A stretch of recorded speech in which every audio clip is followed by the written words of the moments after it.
last we left you guys, you took a nice little terrifying rest outside of the haunted house and came back during the day. When you came back during the day, you caught some people off guard, and they saw you all come in, and you all ended up fighting. They caught some of you all in a net. But Tarangya managed to drop the net and get everybody back down, and you all downed all of the human people who were in that room fighting against you. Once you did that, Durania eagerly rushed into the next room where she was attacked by an entire horde of skeletons. And everybody came to help her out in that combat. When they defeated all of the skeletons, tiny little Grog found a secret passageway, and as it opened up, he grew back to normal size when exposed to the magic of a skeletal alchemist. The alchemist came out, and his aura terrified, or rather affected each of you all psychologically, giving you all an obsession, a phobia, a kink, or a block. That being said, you are now in a room laden with inanimate skeletons, save for one, the blue flowing spectral beard, mage hatted head on his dry skull, and an air of terror around him. Floats 4 or 5 feet above the floor, and the room is noticeably cold. What do you all do? I speak to the skeleton. Be like, "Hello there. Is this your place? Is this your house?"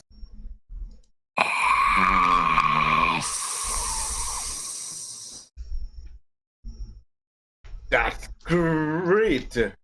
We've been looking for the owner of this house. Yes. So, I see that you've had some visitors recently. They're probably not here anymore.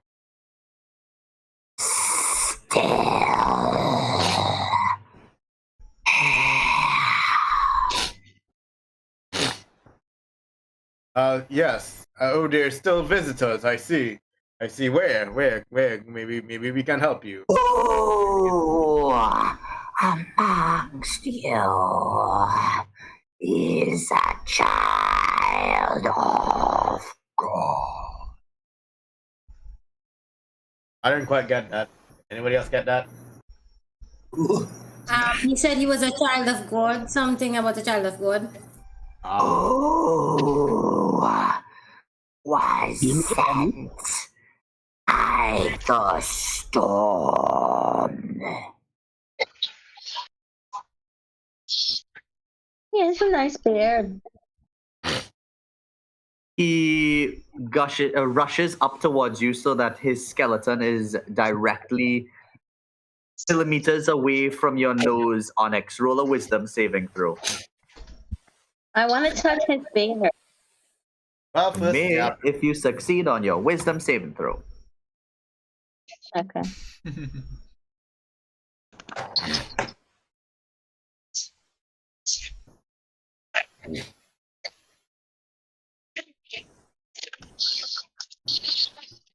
While this is happening, anybody else doing anything? Nope. No, I'm just observing. I'm too terrified to do anything. Nice. So I think Onyx, pretty. this skeleton comes towards you. Did you understand what he said?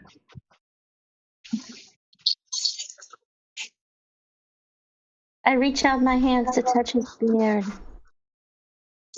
As you do, he takes your hand and he encourages it towards his bed and presses it up against the cold bone of his chin and what was a cheek. His void-like eyes peering into yours.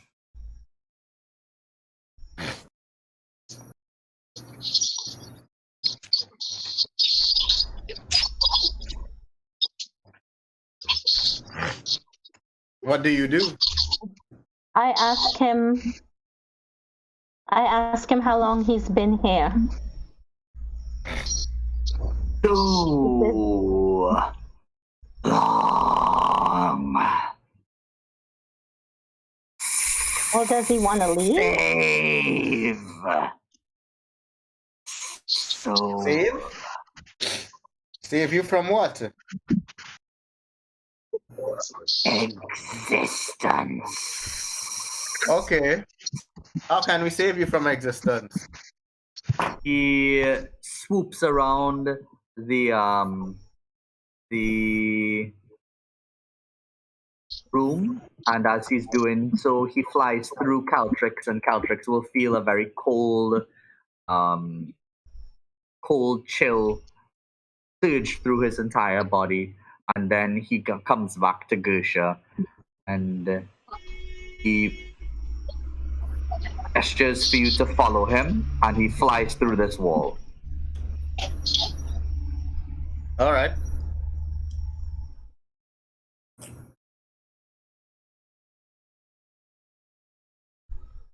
All right. Wait. Which way you went? Onyx, are you hearing Onyx? Yeah, I'm following. Are you all gonna follow? Where? Yeah. Which way did he Okay, go? Well, I'm gonna follow. But it mentions for you to follow him. You follow. But I'm going by the door. I'm not going inside right now. Okay, I'll I'm be brave. here. I go inside the door. I'll be here.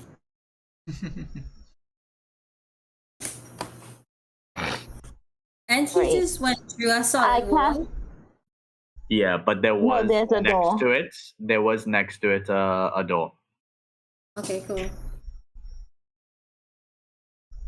I am still standing. so- and I'm waiting to decide what to do. Light spilling from the large room behind you barely shows that the chamber is only about 12 feet across, and the corners are filled with shadows.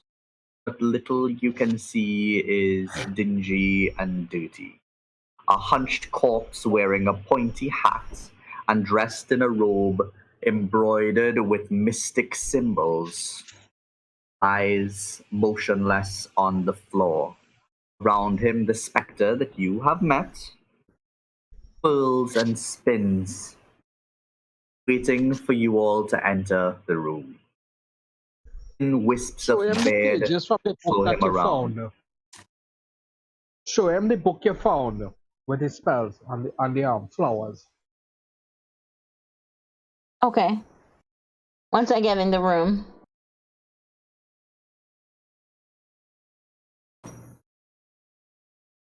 Can I follow Onyx into the room behind her? Mm-hmm. Yeah, once Alex has to move up. Oh, I'm sorry. Moving. Okay, I was still looking at the screen. Hold on, moving the business now. So I look at him and I say, "Is there anything in this book that can help you?" Yes. Nods. Then he raises up one finger and 3 fingers, then 2 fingers. Finger, 3 fingers, 2 fingers. Keeps giving me the finger. Into that, right? Yeah, you say 1 finger, 2 finger, 3 fingers. 1, 3, 2. 1, 3, 2. Oh, okay, 1, 3, 2. Maybe that's the Got a page finger in number. my bag. Yeah, go to page 132. So I go to one page. Yeah, I go to page 132. On page 132, you will see that whoever wrote this book was writing about Keranos. They were writing about the effects that Keranos had on Saltmarsh and how has become quiet in this space. This has been a problem for when those of Keranos' followers die within the proximity of the Azure Sea, which you all are close to now. Their souls are forsaken down here and don't get to escape into the afterlife. You need to be blessed by a cleric of Keranos to be able to escape. I can do that. I could bless him. So I tell the others what I've read, and I ask them, do you guys think I should bless him? This lady in the Ponzi Castle. Yeah, indeed. I imagine this would be a pretty tortured existence for him.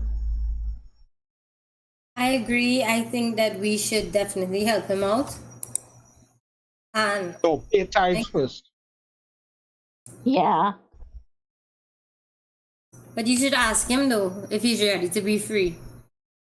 He And said he pretend is. yourself. I'm gonna ask him if this was once a temple of Kranos. No.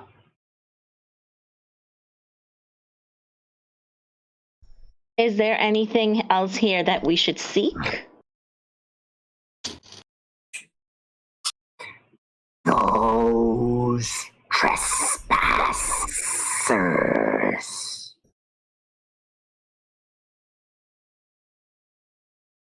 No trespassers. Rid them. Sure. Where? And he points through this wall, There?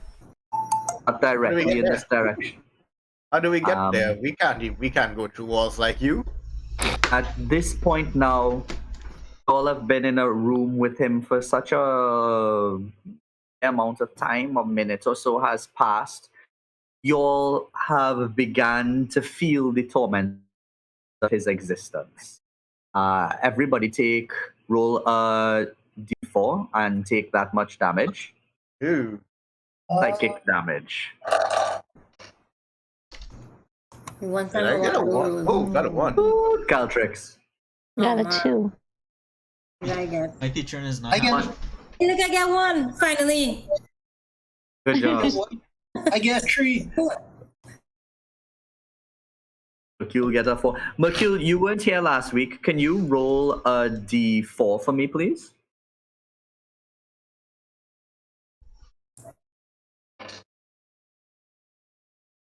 Okay, and can you now roll a d12?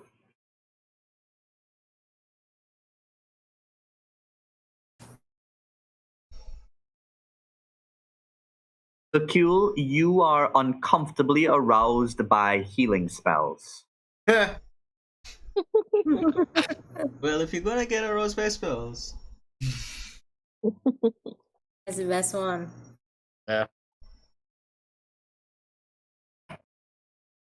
Okay, so I bless him. Oh wait, no, before I bless him, I show him the rings that I've gotten from my temple and ask him if he knows anything of them and how to use them.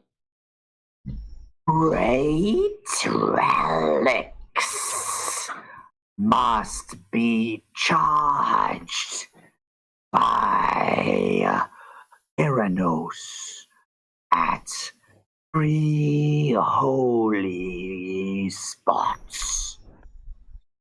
3 temples you must make. Okay. I thank him and I say, be free, my friend. May Kranos always part the sea, calm the waves, and allow you the freedom of the ocean.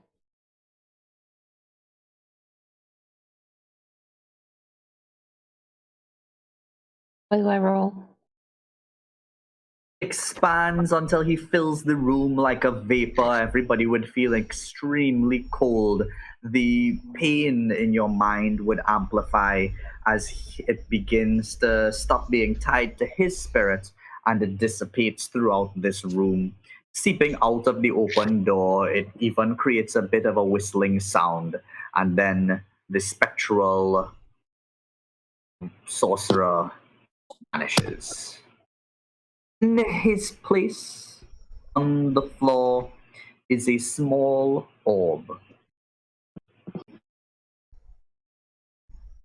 Grisha, you should hold on to that. Can we? Yeah. Can we? I was gonna ask if it can be held. I collect it and I put it in my bag. As you're going to collect it, before you touch it, you know that this will hurt. You know that this is important. You accept it? Yeah. Okay. Roll Do you get damage? Use the gloves. Roll 1d6.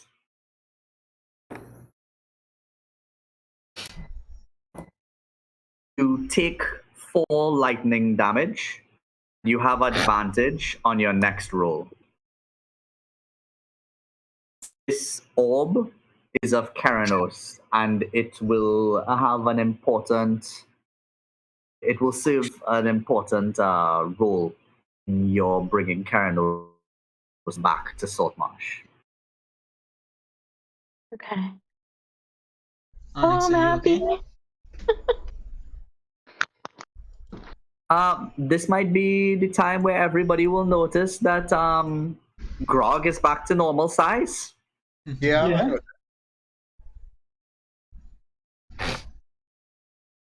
So how does Grog Alright. go about collecting his equipment again? Whoa. Please Ground. hand them over. We hand over. I give you back your battle axe. Thanks for the use of Now it. that the lightning has surged through, Gersha, you'll take a little while to recuperate.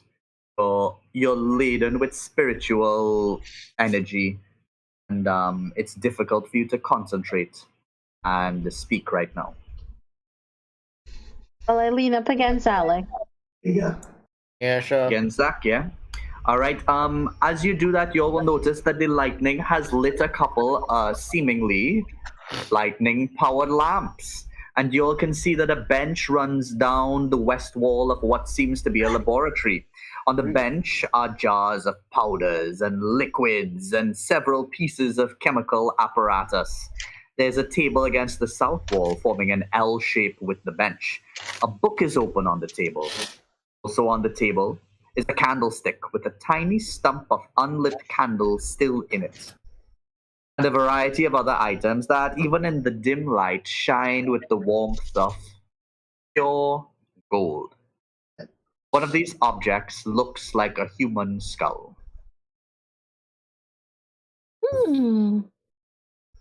And somebody was obsessed with that. It changed. Yeah, Still, now everybody, I can't imagine a single I'm person in standing this next room. to Caltrix, just rubbing his chest. I can't imagine a single person not being attracted to these stuff, even if they're not interested in death. Yeah, I'm like very intrigued by these things, and I'm looking closely at the stuff. Oh, an investigation. Good, you move. Oh, it's Caltrix. She by. Okay, cool. I don't see nothing. Yeah, I'm just keeping an eye on I just see Grisha, making sure she's everything. not I see everything, but I don't see anything. You know, I like that. It's like I'm just looking. I'm not really seeing anything. That stands out. Investigation. Right. Do we see any vials of liquid that look like it could be healing potions?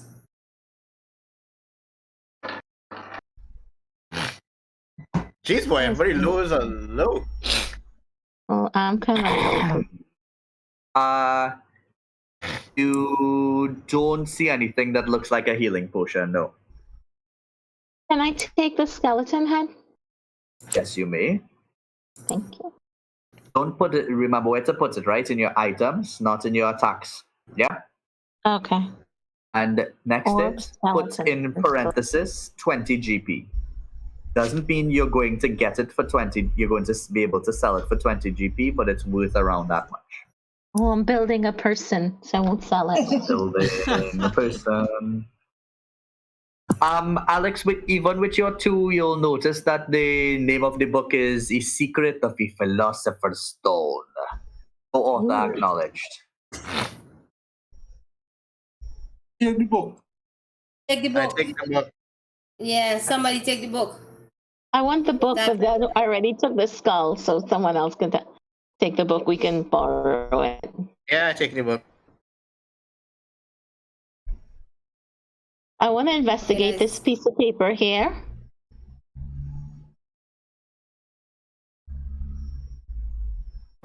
That paper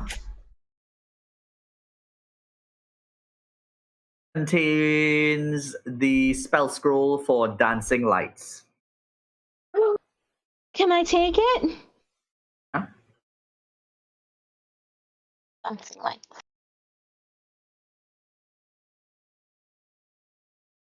If anybody would look further, there's a couple other pieces of paper there of importance. I'll take a I look. will investigate.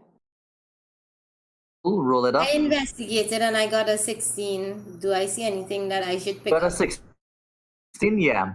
You would see that there's a rose and there is an apple and there's a set of 5 small discs. Look like balance weights, but it might be able to sell for like 5 GP each. Okay, but would that be heavy to carry? Not too heavy. I mean, you're carrying heavier stuff. Make notes of everything you pick up, guys, because when we go back, we'll need to take those to market. Yep. Okay, so I will pick I up want to the... investigate this skeleton against the wall here, the corner. I will pick up the Skeleton 5 against the things wall that could be sold. seems to be the skeleton of the alchemist. There is. Oh, he's holding something in his hands.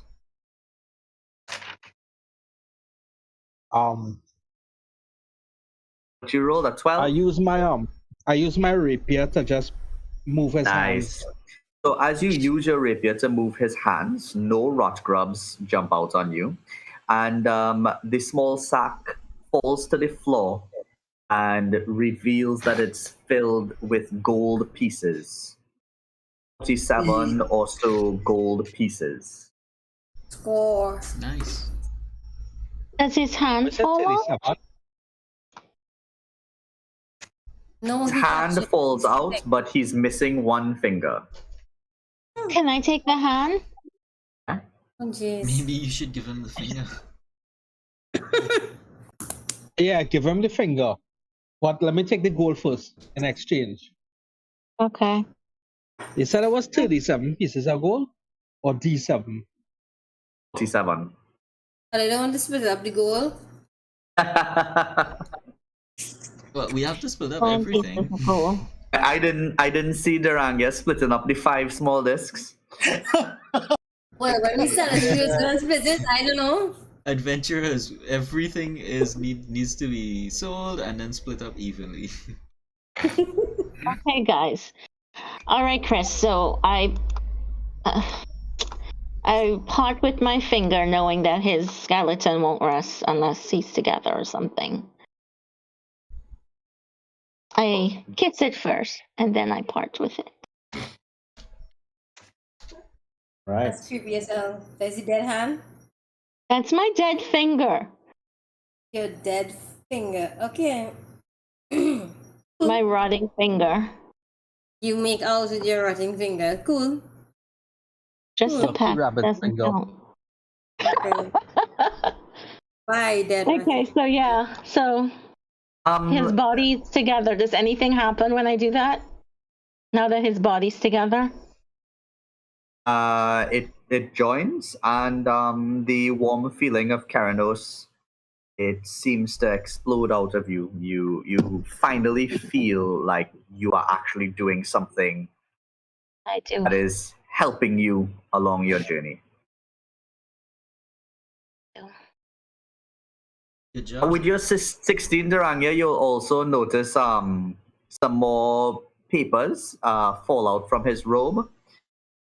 And even with your 2, I was telling you, Jack, you will see that the chemical apparatus on the table there looks like it's worth something.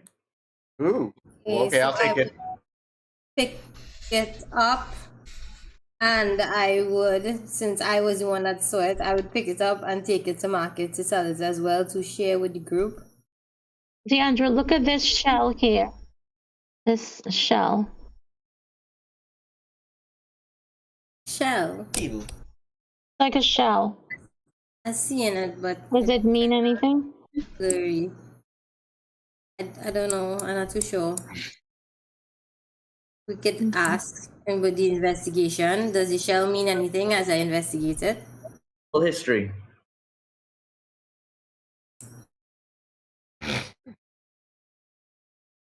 Okay, sorry. And everybody will see Duranga putting some spell scrolls into her purse. Okay. Nice. You're not taking up the spell scrolls too, right? That's what you had. You said you took up from his room. No, I said I took up the chemical equipment that was looking expensive. Zach had take that already. Yeah. You didn't. I don't think he was taking down that. Zach So- Rush, one take it up. Oh, Zach was there dealing with it. You ran from one side of the room to the other side of the room, pick up something you didn't see, ran back on the next side, pick up something else. I was just standing by the table, but okay. What is this a compass? Alex, is this a compass? No. You should know you're a soldier. You could see it's not a compass. What is that then? It's like circular. The dream catcher. Oh, pretty. Okay. I take the dream catcher. Okay, roll a wisdom saving throw. Oh, damn. The thing was catching real dreams. I didn't want to catch no dreams from around where he was. Natural 1. Okay, you will fail. You'll fail at your next long rest. You will fail to sleep. Oh boy. Oh, didn't she have terrible. advantage on her next roll? That? Didn't Oh, she- yeah, I can use my advantage Yeah, on she- my next roll. Okay, cool.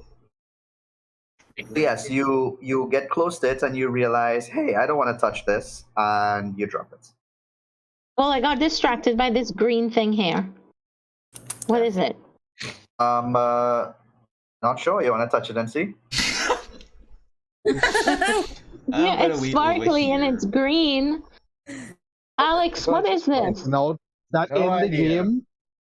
in this game, when you're looking at the map doesn't have things exactly like on and what you see in there.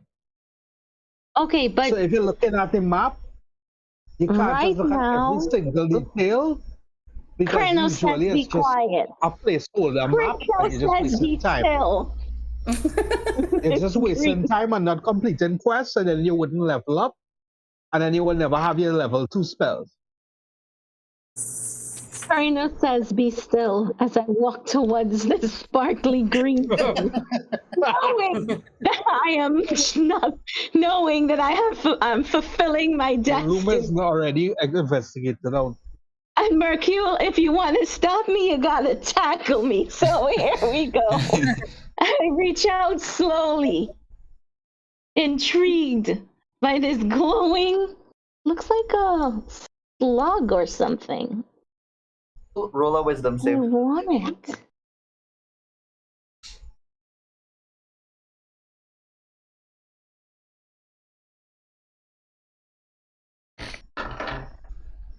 Oh crap. Right, yeah, with the 12, it wasn't enough for you to not become really enamored by this green rock. You take this green rock and you want to keep it a secret. You don't want anybody to see it. Yeah, it's If mine. somebody sees it, you will drop to the floor debilitated. Oh, good. I hide it in my hair. Roll a stealth. No.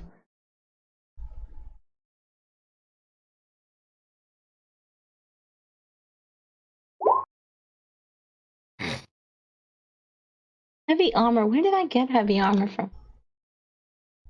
So, yeah, you managed to hide it fairly well, and hopefully this wouldn't come up be a negative thing later on. It's more. Somebody else was asking something while Gersha was looking at the compass, Dreamcatcher, and the green rock. Who was it? It was Alex. Alex was interrupted by two women in a row.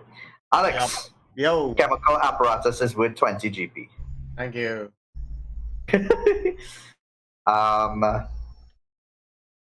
Rania, when you find scrolls, find out what they are right away. So you got a spell scroll for comprehend language, answers floating disc, and shatter. Comprehend Language language, spells. floating disc, and shatter. Are those like spells you can learn? Possibly. Can I read the scrolls to learn the spells? You get the impression it will take you a couple hours to sit down and look at it. Okay, I put away the scrolls to learn them later when we have time. Yeah, what you because Oh, the you're a Dreamcatcher. druid, right? Sorry? You're a druid, right? Yeah, I'm a druid. Yeah, it'll take you real long. Like looking at it, it doesn't seem familiar. Nothing about it seems to make any sense. So Okay. Cool. Will the Dreamcatcher help Paltrix with his bad dreams? you can pick it up and give it to him and ask. No, I don't want to touch it. So I just ask him. Oh yeah. So like what do you say? Just the question. Do you think the Dreamcatcher will help you with your bad dreams? You know, Could probably buy one in town. He could make a I dream appreciate catcher the thought. and see if it works. But why are you gonna pick up a dream catcher in a cursed room? This room is not cursed. It belongs to Kranos. I don't know where you got that idea. On the spirit. How would Is you that know- pretty go lousy about, room? No, sanctifying- not of such things. You speak foolish. Onyx, how would you go about sanctifying an entire mansion? Is there a specific procedure or ritual? Not at that level yet. I'm only 16. It's more than level 2. There's there there are clerics much older than me, 19 even, that hasn't learned that ability. While y'all are there, nobody would have picked up on the stealth roll of the person who snuck in, threw something, and ran away. And they did so, a huge gaseous cloud fills the room with noxious gas. Everyone make a constitution saving throw. D20, right? I hold my breath. I don't think. Oh, that's only underwater. We don't breathe. Well, holding your breath. What's your passive perception, Mercule? If it's more than Observer. 15, you could hold your breath, but somebody kind of threw it in to surprise you all with it. Passive perception. Oh, nice. 10. Nah, alright, so you'll have to still roll. Alright, cool. Well, everybody less than 10 is going to become very nauseous and going to vomit up all their food, and they're not going to be able to eat the next 1d4 minus 1 days. Wow. Okay, we get out of this room. Is there an exit? Back to where we came. So You less guys than need 10 was Rania and Gersha. Everybody else manages to just vomit but not get the long-term effects of the spell. But yes, you all lingered in the room when there were hostiles around, and they took advantage of your lingering. Surprise you all with this noxious gas. You hear footsteps rushing away on the stone floors, quieting I go. and silence. I go out next to him. I follow them. Follow those noises. All right, the noises are headed to the left. This way, Mercure. Which way? What is the Ranger doing quite Where are there? you guys going? You're going through wood walls. Where you are Back out. going? I The exact lost same way my we came icon. in. I just Anybody walked through the wall. It have no lights. Okay. Everybody left and it have no lights in this room, and I can't find my I'll come back for you. Hold on. Now you Yeah, hear I'm next to you.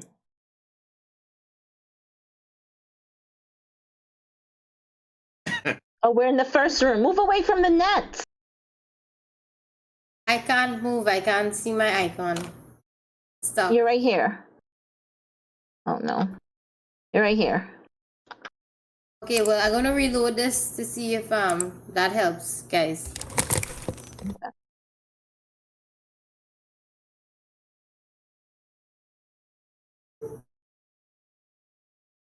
Okay, yeah, I can see me now. Where am I going? Oh, okay, yes, I see it. Sorry. We can always use this net if it's light enough to carry. is I will take Is it? in the torchlit chamber that was once a large cellar. You all will still smell the fact that cooking was taking place recently. You'll see the long wooden trestle table ringed by rickety stools dominating the center of the room. Metal cutlery, cups, and dirty plates sit atop the table. A sturdy set of stairs leads to a trapdoor in the ceiling above. Apparently, there was a secret entrance to this room from the house stairs. There are 2 wooden doors to the east that you all have just exited, and there are also 10 crude beds along the south wall, each with a wooden locker at its foot. Can we go and break open the lockers and see if we see anything of value, guys? Anybody? No, Try Mercury, to. Mercury will check the locks and the stuff. No, we were here before and we tried to. I don't. The locks? offhand Where? remember. Where they have locks?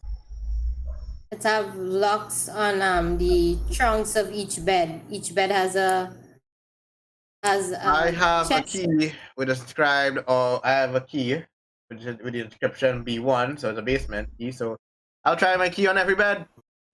Every bed I'm doing it. Yeah. I search the beds. You But- stick but the they- key in, and you can feel that feeling of it goes in, but it doesn't turn. Every time you go in, you feel that small sense of expectation and hope disappear as you rotate the key. Key does not open any of these 10 lockers. Oh. Nobody ever However, locked me, is there? Mercule takes out his tools, and he gets to quick work, and he opens them one at a time. Chop. I guard the stairs because I feel like they may be coming back. Mercule, one at a time, you'll see that they are coin purses and personal effects of no value, as well as 7 GP and 15 SP in each footlocker. Onyx, as you go to the top of the stairs, you'll see that there's a bit of a hatch there with a rope handle underneath that you could pull on.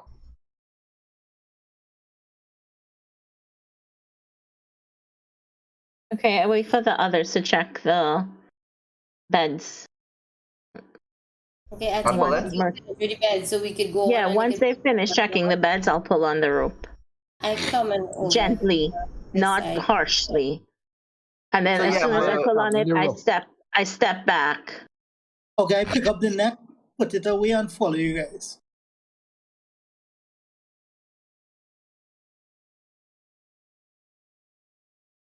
Cool. So mark down net in your character sheet so you'll know you have it.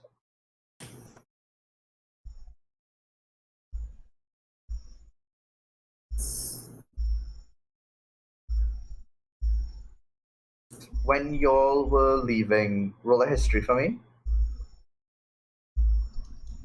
Ooh. Everyone? Just Zach. Mercule, Okay. you look at the ceiling and you see that it's wooden, a little bit mildewed. Nothing else of note there. Yeah, Zach, you'll remember the door here. Door here? Yep, Oh. you'll remember that there's a door Oh. here. Oh, okay. I try to open. As I remember that, I go back. Guys, I want to check this door. Onyx, you're pulling on that thing? Not if it's mildewed. You. Okay, cool. Yeah. In front of you is a locked door, Alex. I open it. I try to open it. It's locked. Try to open it. How? You know, Okay. with And then level. pulling on the doorknob or pushing on the doorknob. You have a And cool. level. You're gonna check it. And we have a Roll roll. a, roll a wisdom save. Wisdom save. Nothing happens. Door is Okay. locked. Ask Markil to open it for you. Now I have a key. I tried this basement key. That Can't you feeling of quickly hope lock? is a little bit dampened after you failed 10 times to find use for this key. But it fits in and can't save yourself from the expectation that maybe this is the right door. And as you turn it to the left, nothing happens. Turn it to the right, it continues to move. It continues to move. There's a little bit of stop, but you manage to turn it and unlock this door. Nice. Okay. What's in this room? Like the barracks, this small room holds comfortable furnishings and appears to be well cared for. A comfortable looking bed in the northwest corner has a wooden locker at its foot. A small wooden table stands against the east wall with a padded leather chair beside it. The table, a brass 3-branch candlestick, 3 burning candles, provides the room bright light. Candles, though not fresh, are far from spent. Under the table is a small wooden box and an unlit bullseye lantern, a movable shutter over the lens. That is a lantern that you could shut so that you don't see any light, or you could open it and sort of focus the light in a small direction. Ooh, I want that. I'm taking that. On a shelf above the table sit 3 books. In the northeast corner is a closed wooden wardrobe. Behind you is everybody who heard the sound of a door unlocking and came to loot. Yeah.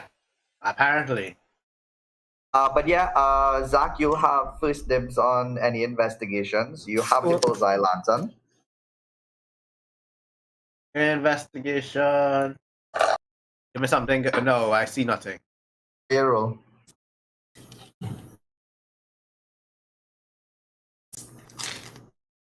Zero. 1. Oh my goodness. Yeah, you are completely captivated by this bullseye lantern. Yeah. You're not noticing anything else around you. Anybody else? I go by the bookshelf. Why does Cool, it keep going white? You can pick up the 3 books. Mercule. One is a volume of erotic poetry, fully illustrated. Another is a naval almanac listing tide times for the area of coasts around Saltmarsh. Total of 100 miles of coastline is covered. And finally, a treatise Oh. concerning demigod Luz and his minions. as well as their relationship, Keranos.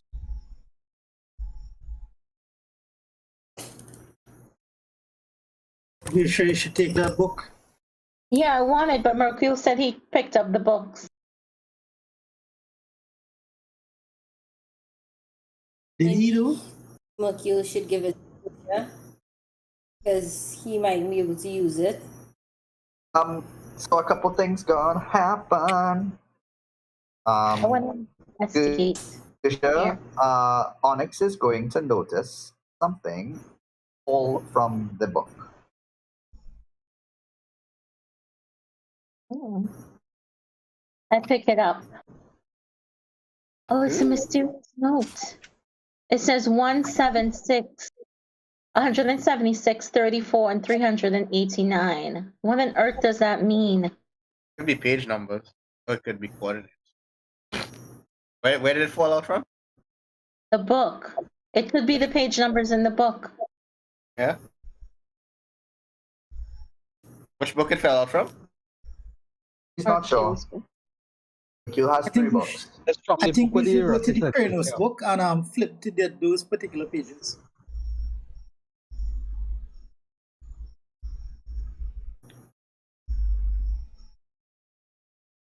Okay, so we look in the book and we flip to the particular pages. Right, so you look at them and you realize that a lot of this seems to be gibberish. Thing of note here. Roll an Maybe- investigation to see if you could decipher anything valuable. How about, right? This is a question. How about the first book? We go to 176, the second book to 34, and the last book to 389. So if you all would like to do that in a variety of combinations, I could say that you'll spend 10 minutes inside here doing that. Of course, this will be 10 minutes of you all being idle in a room when hostiles are around.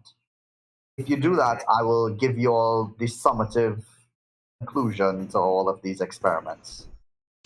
Okay, but can we have someone guard the door? Yeah? Sure, I'll guard the door. Why not? I could think of a reason why not. All your investigations was 1. Oh. Yeah, so we have somebody looking out from this door. The rest of you will spend 10 minutes looking through all these books trying to find any sort of meaning with these page numbers. However, you find nothing. You stole fizzy lifting drink. Okay, you didn't steal fizzy lifting drink, sorry, but you found nothing on those pages. Instead, you found something written on the back of the last book. Words include common tongue and their equivalents in Goblin. Stop, fight, lift, thump. Say again. Stop.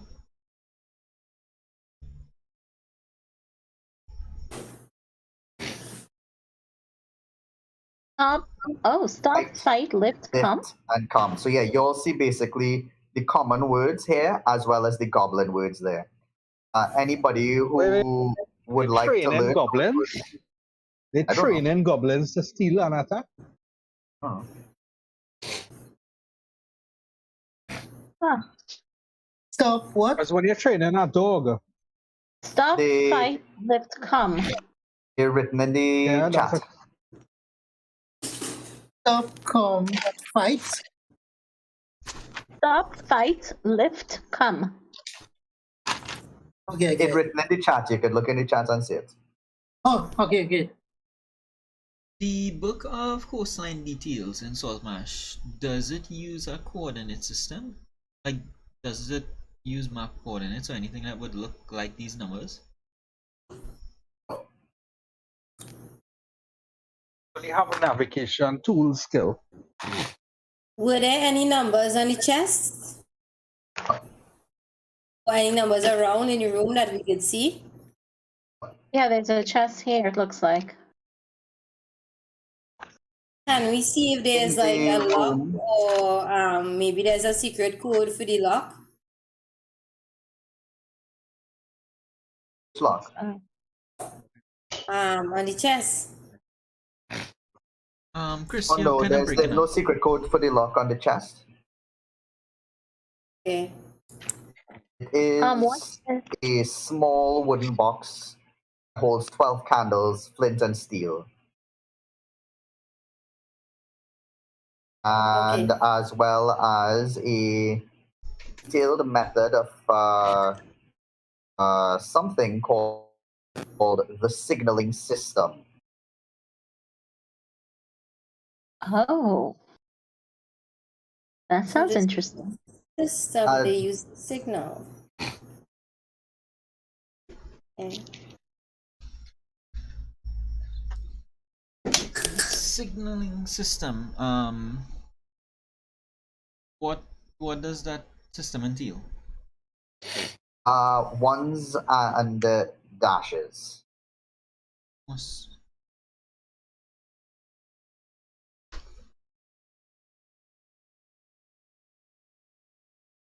It could be a system they used to come in and out of the house. I think we should keep It it. may be how good. What That's you're a good trying to say idea. is this is a smuggling then. Look so. Daenerys, your sister. The book of coastline details, does it use map coordinates? Looks like it was written by a private photographer so that he had his own shorthand in it. This looks like an officer's lounge, you know. So you have the normal sailors on the bed, and you have the officer in his little special room to the top. Yeah. 10 this is minutes like have well, passed maybe that- inside this room, and you guys over here roll perception checks, and let's see if you'll notice anything fun. Perception.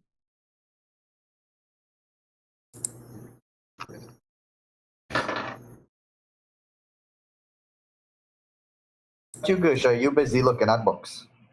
Chudaranya, Okay. you busy looking at chess. Alex, Yo. I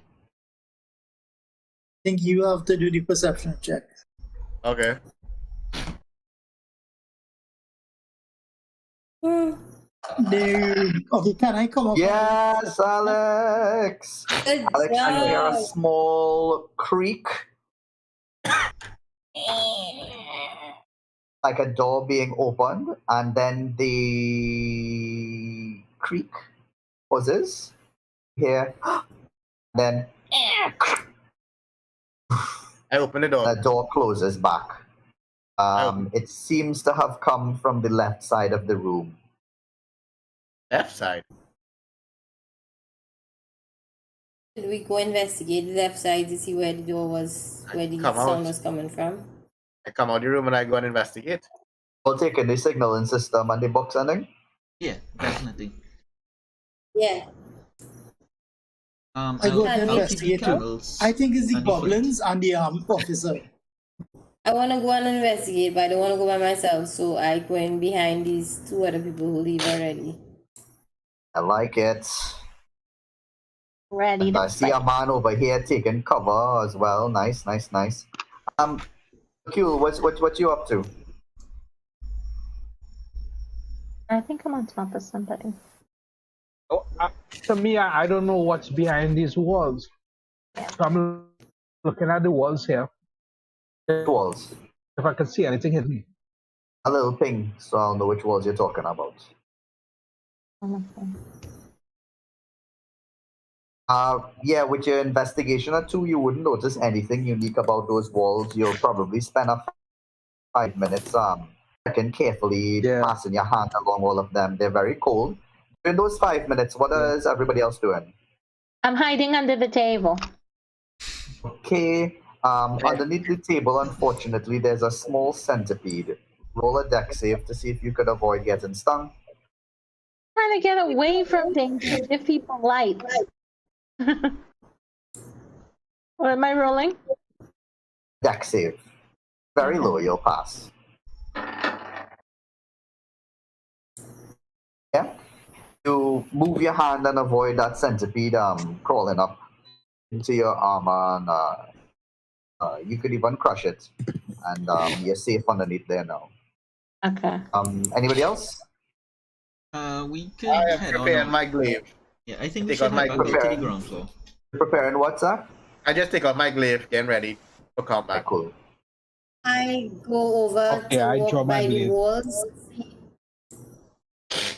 I walk over by the walls to see if I could see anything. Like any Over crack these or walls, you secret will. way. Over at these walls, you look and you'll spend the same 5 minutes that Mercule spending in the left corner, and you'll just see the lever attached to the trap that was there, and nothing else. Anybody else? I want to go by this step and investigate what happened here. We didn't go up here already, right? The tunnel If level, you nobody go up put there, hands, you haven't. Yeah, okay, I pull the lever. all right, cool. So when you pull the lever, sneeze, Oh. That's you, whoever that and is. you will stick your head up. Here. All right, for some reason, I'm seeing everybody outside the building. What to do? Yeah, no, that. I don't think that's Yeah, I seen the outside of the 1 building. second. You talk about here. No, I seen the Everybody outside, in the like room here now? upstairs. Yeah. Oh yeah, you will Are we- see basically underneath a small rug was a secret passage. Ah. See the rug moving? Yeah. Alright. I can't see anything. Look, I back to being small.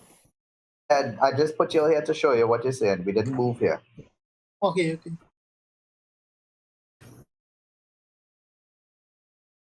So everybody is seeing in this room. Yeah. Yeah. So yeah, basically this room that you all explored, there was a rug on the floor, and if you all moved the rug, you would have found a secret passage down to the room you all were in underneath. Okay. Oh no, establishing server uplink. So back downstairs, you all have investigated this wall and these walls. You all have investigated up over here. I would say 10 minutes has passed. Remember, as time is passing, your enemies are getting more time to prepare for you. Mm-hmm. Mercule in this corner, roll an investigation for me.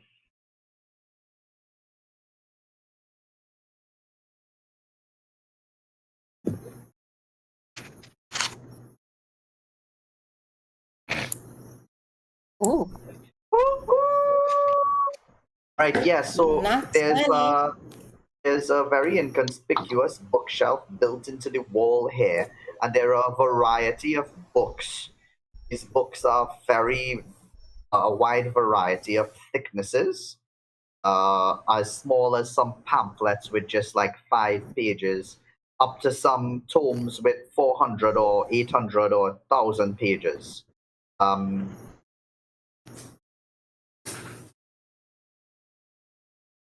What do you do? I look behind the cupboard. This is a secret passage, but you need to find the way to unlock it.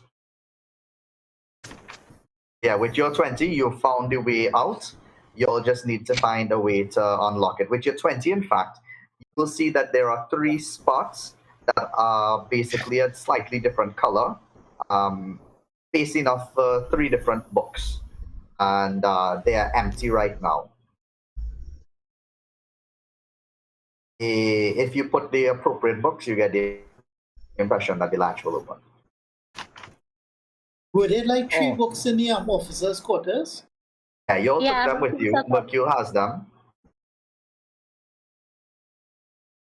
Well, I try putting the books in alphabetical order. Any arrangement of those books wouldn't work.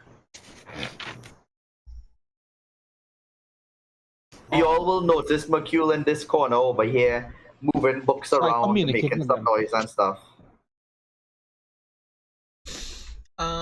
Describe it. Are there books missing from the shelf? It's hard to tell if there's any books missing from the shelf. Where there is space, you could see that there are basically 3 slots where books could go in. And it looks like if to you it looks like that. Mercule rolled a 20, so he figured out the mechanism. If those 3, if the appropriate books are placed there, it will unlock the bookshelf. Okay, well, I want to try the book of erotic literature, the book of flowers, and what other book we had that was useless? It's the book that Gersha would have liked. As he continues to shift through the books that you all have collected, no arrangement of those books seems to create any sort of response from the bookshelf. The books that are already on the bookshelf, are they numbered? They're not numbered. The most notable thing about them is none of them seem to be the same size. Interesting. All of them are the same height, but different width, so different lengths. Maybe it's in the page numbers. Maybe it's the size of the books and length. The pages in the per book. The Mercule, do they have different numbers of pages? Yes, Mercule, they do. Right. So the piece of paper that we had with the 3 numbers. Mm-hmm. Yeah, 132? No, it was 176, 34, and 389. Are there books on the shelf, Mercule, that have those numbers of pages? Or are the books you're holding have those numbers of pages? Yeah, you all could say true, but Mercule, as they're telling you to do that, you realize there are a shit ton of books. And you might get roll. How do you feel about the fact that they're asking you to do all the work? I don't really mind. Right, cool. So you look through, and you'll probably spend a good bit of time going through all of these on your own. We'll spend another. No. I tell the rest of them to come and help with the work. Okay, well, I go over to go help. Okay, while you guys doing that, I'm going to guard one of these doors. I don't know if there's enough movement. I'll guard a door. I'll guard. Sure, what you doing? And I'll guard the stairs. Good job, guys. I So went yes, by Mercule. while y'all are looking through, there is only one book, 176 pages, only one book with 34 pages, and only one book with 389 pages. Alright, there you go. Okay. We try them in those positions. So we should put them in the order that they were in the list, according to the list. Yeah.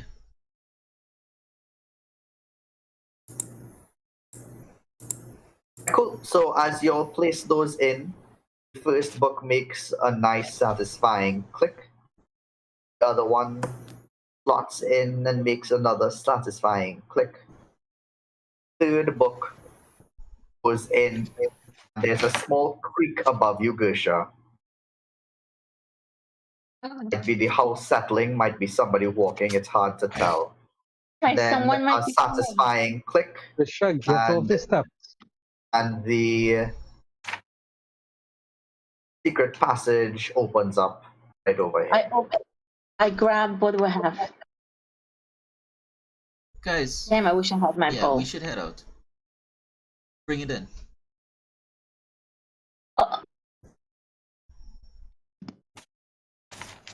Okay. Grog, you want to take lead? Agreed. I think we should be here. Yeah. So I come. What opens? The step opens? Over here, in the the bookshelf in the corner. Okay, I wall run through. opens up. I run through like a barbarian. Like boy. a barbarian. He is a Yes. barbarian though. Okay, cool. Can I go through as well? Gusha, you coming? Yeah, I'm coming. I was Yeah. thinking of casting a fog spell before I leave the room, but I guess I'll save it. Thinking it's going to take time. Okay, then Oh, I'll, wait, You I'll yes, run cast the yes. behind. spell in the new room. The people would have taken you a lot of time to reach, Grog, so you could not reach there. Okay, Um, okay. I just rush in. So I'm at the top of the door then. Let's go, guys. Mm-hmm. Okay, I kind of behind Carefully enter. Grog. I Entering wanna with light one of the caution. candles so I can have a light source. I Right could do with here. a light source Is as it well, dark? too. It is I dark. hope- That's why you can only see a when it torch or a the candle? light sources. A candle. Of the 10 candles that we found. Okay, go to the middle stair. I go up a Cautious. little more. I have my battle axe out. I have my glaive out. I follow Grog. Guys, these things on the wall, I had thought that these were more levers for nets, but they're in here as well.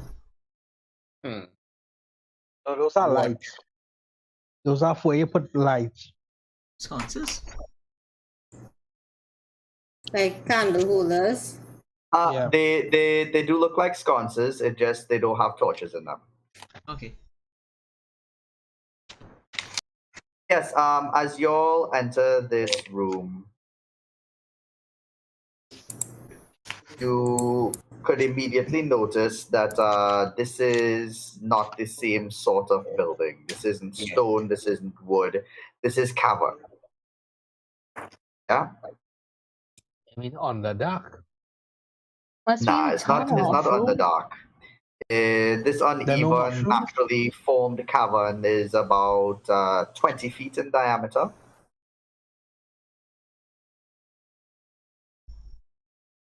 Okay.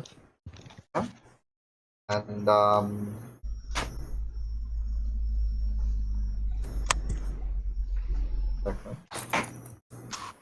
We should get up Well, these stairs. I look for traps. Yeah. roll investigation for me.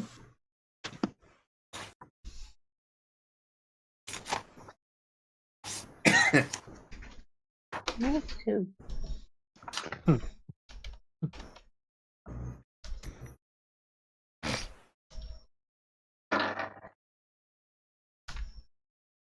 To help you. I look for snakes and bugs. So as you're looking around for traps, instead of finding trap scissors, you're going to find the sound of something gelatinous and oozy. Oh shit. The smell of something a little bit nauseating, and then finally this sploosh of slimes falling down onto Caltrix, Zach, and Grog. Y'all are heavily obscured for the moment, but you have taken no damage. Roll initiative, everybody. If it's cool, can't we take the water out of the It's a very interesting idea. Grisha, feel free to try it. What is the what dice to roll? Initiative. Roll initiative. Make Oh, our initiative. Sorry. Alleyway. Everybody? Yeah. Roll for common birds.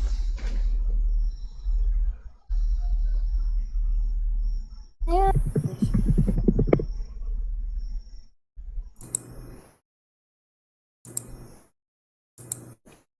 That's initiative is a dice at roll or something. Click on my thing sheet. Your sheets. Everything will be on your sheets. Generally. On a sheet? On the top, in like the middle section, on the top. You see initiative you'll, right next to Amaka. You'll end up spending some time just like Jarangya did, just studying the sheets and learning it off.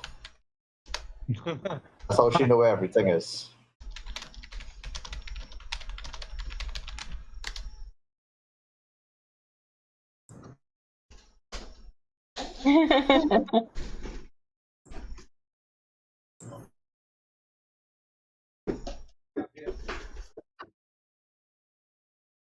Garanje, where's the initiative? Top middle Top, middle. of your character sheet. You didn't find it? Oh, yeah, I see it, I see it. Top middle What right it here. for? There you go. Click on it. I did.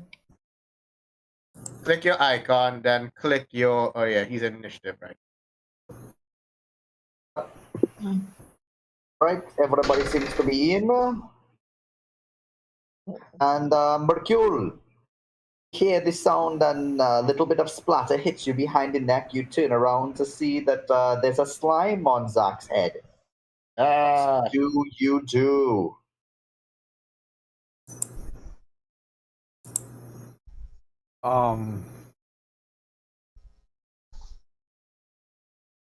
Honestly, I don't know what to do because I'm not going to stick a sword at it, and I'm not going to shoot a bow at it. you're trying to pull it off. I'm not You going to can touch it. freeze it, Mercule. You're a water genasi. Sorry. Well, I could try it, I guess. I mean, I do have the spell slot. I mean, You. In front of you, as you hesitating to what to do, definitely held up in a strange situation. You could hear the sound of Zach's screams bubbling underneath this green slime. I tried to freeze it. I tried to freeze the ooze so he could crack it off. So, as you trying to freeze the ooze, you will see Zach's face inside there, and we'll look at the part where it says no creatures in it, and there's a creature in it, and it is a creature as well. Yeah. So as you're trying to do that, you'll fail to freeze it, as the body warmth from his head and his screams and his terror counteracts your spell. Can I light yeah. a fire? You'll kill him. Try to talk to it. Jarangya, what you want to do? I was wondering if that is actually a wound, because the closest thing I have to that is like a cure wounds. I don't think there's a wound. So what I was considering was taking my water skin and trying to see if I could maybe wash off some of. You don't have whoever is Sacred close- Flame? No, I don't. Also, I'm not going to burn earlier. I said that initially in the campaign, remember? And the beer like lick it off. Right, so Jaranya's have, looking through her backpack for something to help. She's thinking about which spell could be useful. Meanwhile, the slime is continuing to cover Zach and also to cover Caltrix behind her. She looks to both of them. Okay, can I take the water skin and try to wipe out Caltrix with it, or throw it on Caltrix and see if that helps with the slime? You're going to use the water. Okay, cool. So as you use the water skin, try to move the slime around in his face. You actually do manage to not touch the slime, and also move the slime a little bit. Roll a sleight of hand.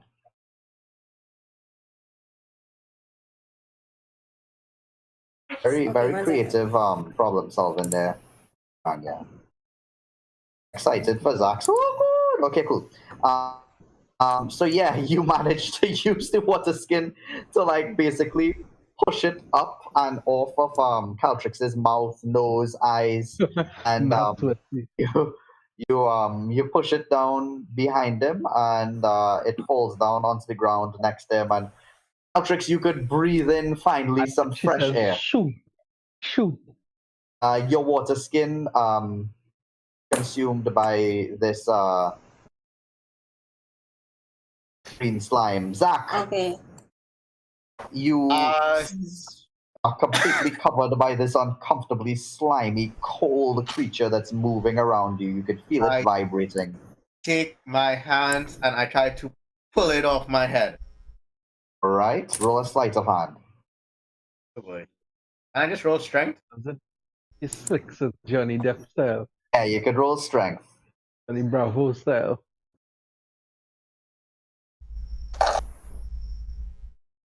Well, boy.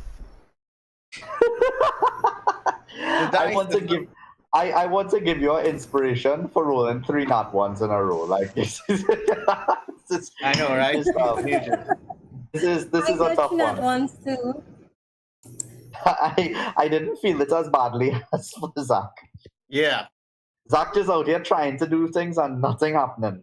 Yeah, Zach, you're grabbing at this thing. Your fingers go into its oozy flesh, perhaps. You can't be sure what it is, but as you try to move it, your fingers just slip through it, and you don't seem to be able to get any hold over it. Yeah. Meanwhile, it is going to try to attack you with its body. Oh boy. As it starts to Light up close in fire, around you, you feel increased pressure. And you manage to scream loud enough that an air pocket pops it, and you don't take any damage as it misses. Frog, what do you do? Frog, you are completely obscured. This thing is covering your face, your eyes, your nose, your mouth. It's difficult to breathe. What do you do? I take out my water skin and I try to wash it off. Before you do that, you will remember your lineage, you'll remember your race and your heritage, your biology. Oh, Yeah, I just step away from each other. I face forward and I just breathe fire. Nice, cool. So it's going to make a save with disadvantage because it's right up inside your mouth. And yeah, roll damage. How's that? Like normal D20 or something? So the D20s are to see if you succeed at something. The damage will be one of the other dice. I think it's 3d6. Let me check and see. I think it's 2.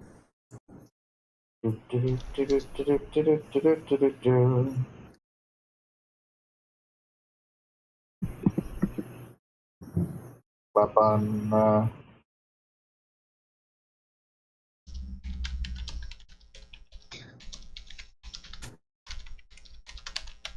3d6 damage on a field, and it increases to 3d6 at 6th level. I remembering from my level 7 party. Right, so D6. So roll 2d6. Yeah.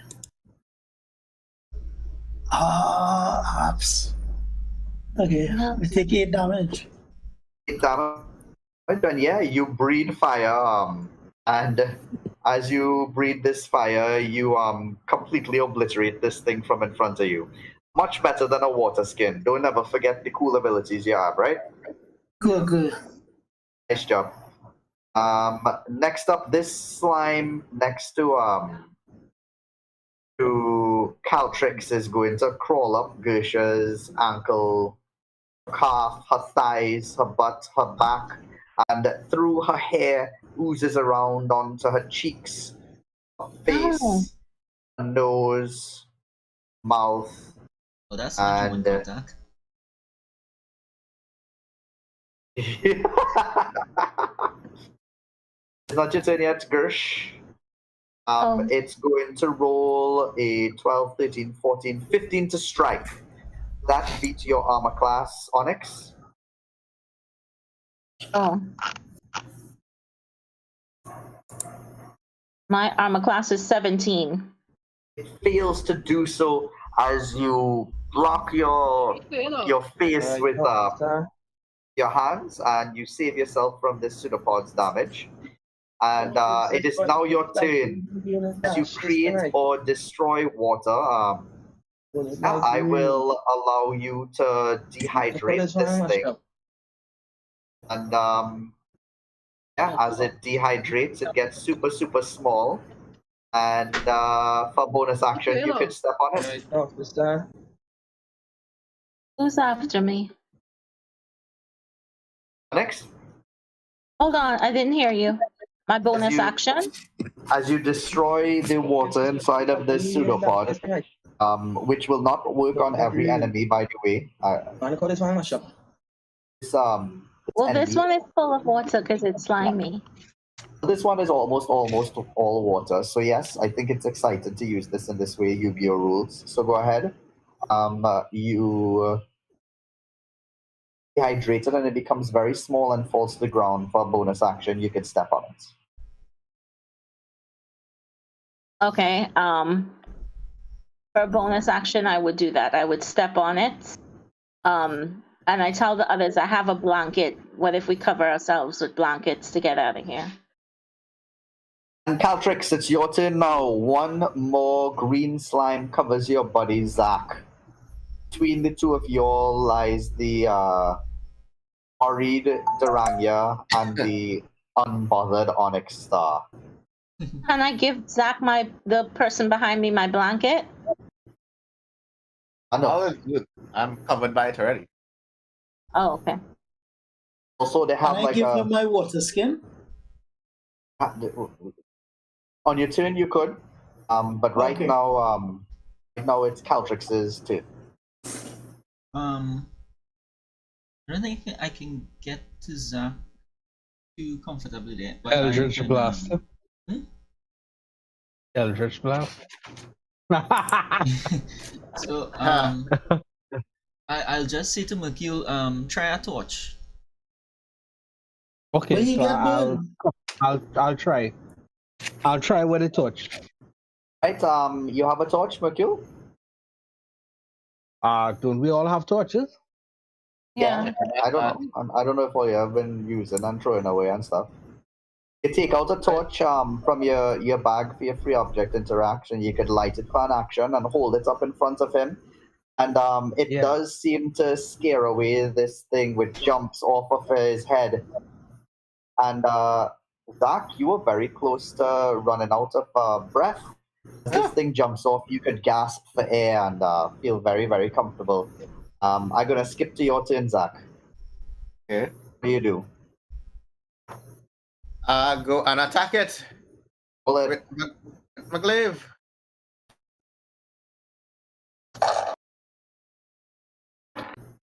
Yeah. Finally! And as this thing falls to the floor, you take your glaive and you splash down on it, and bits of green slime splutter onto the walls of the cave. It instantly.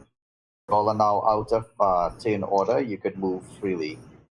The attack has resulted in a little bit of noise being made. If there was somebody inside here, they would be aware that you're here. The slimes fell from the ceiling. First decision we should make, guys. Where do we go? Left or right? Yeah. I think we should go middle. All right. Go. I don't want to hold the torches out and just see which direction fresh air coming from first before we pick a path. Could we do that, DM? Could we just hold somebody with a torch, hold it, and see which direction they can like Okay. Okay. have a little bit of flow? I mean, I understand where you're coming from. But it looks like, given where we are, the air would just probably come back from where we came from. Could we act to DM? Could we stand at the corners of each one of the pathways and hold You want light to, so we could see? you want to pick around? Yeah, you could. Whoever would like to do Roll a the persuasion light check. looking. As Alex said, but it doesn't mean you can't do things. So yeah, go ahead. Okay, so what I'm rolling? First of all, somebody with light would have to go to a corner as you had tried. I saw here that I had a torch, but I don't know how to make the torch thing work Here you for go. me in this. So can I get a torch? Yeah, looking bright. Things looking brighter now. Okay, so up on my torch. Could I stand in these this narrow archway here and see if I could see my torch blowing in any particular direction to show where fresh breeze might be coming from? Roll a perception for me. Perception.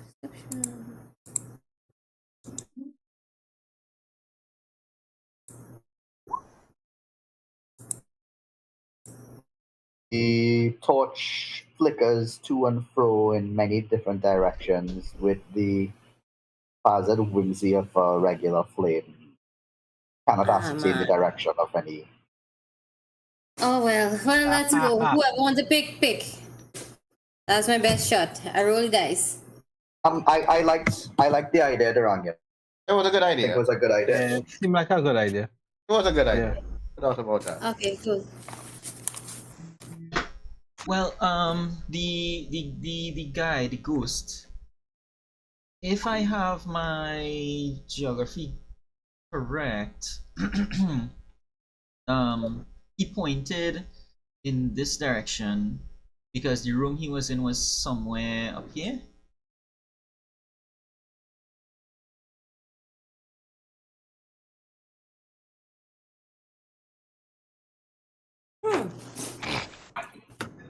Roll a survival, Patrick's. Myself, Caltrix? Yeah. Yes. Oh, yeah. 16. 16. That's Thank 16. you, Duranga. So with that, what I'll do is I will basically give you a rough measurement of the door you all took, where the alchemist's lab was. So it was roughly 100 feet to the right, or less.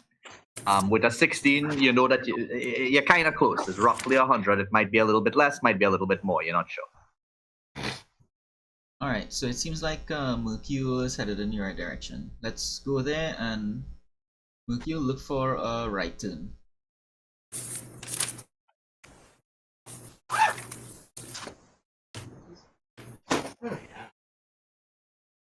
All right.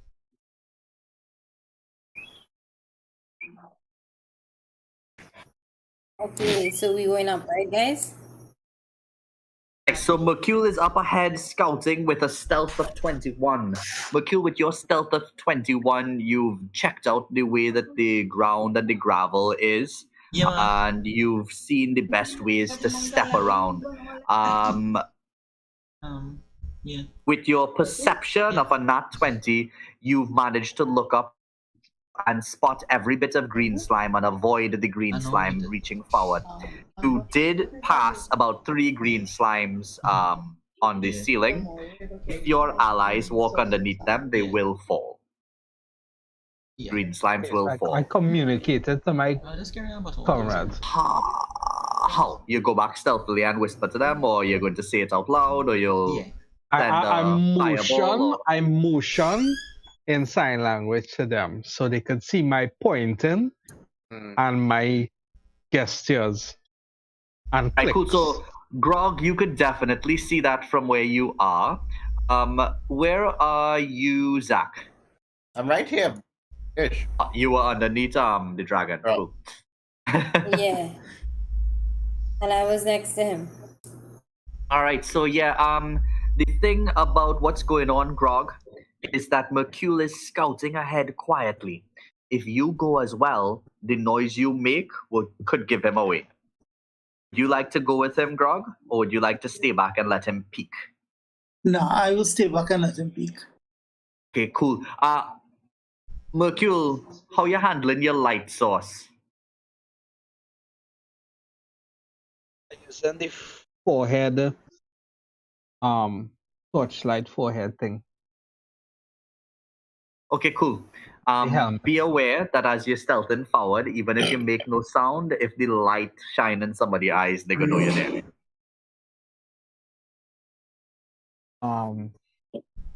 However, where you are right now, you will overhear some sound of people moving quietly, roughly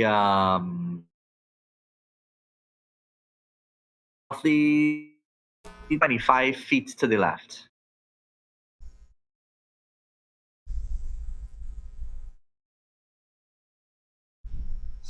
Perception of 10 was for what? Listening and eavesdropping. They're not speaking. It sounds like they just sort of like fidgeting every now and then. Maybe they're lying in wait. As you reach over here, I see your light isn't on. Did you take it off? No, I pointed it at the wall. All right. So as you pointed at the wall, 2, 3. 1 second, God, my I so want to see friend. what he's seeing. Well, you can't. Gotta wait. Yeah. Meanwhile, as everybody else is waiting for their scout to return, what are y'all doing? Chilling with my glaive. I am Watching. trying to pull out those scrolls and see if I can make any sense of it while we're waiting. Quickly. All right, cool. So as you're looking at them, Mercule is gone for like maybe 3-4 minutes, but you could definitely get the sense that these are not matching in your job description or your class. They look to be wizard spells. You could probably get Okay. some money for them, or maybe somebody in the party could use them. As you're Okay, passing there by, Spell slots. Sorry, I was just going to say I put them away quickly after I realized that I can't make any use of them. And return to paying attention to the group. cool. So as you all are paying attention to the group, if you were hit, Mercule, would you let out any noise?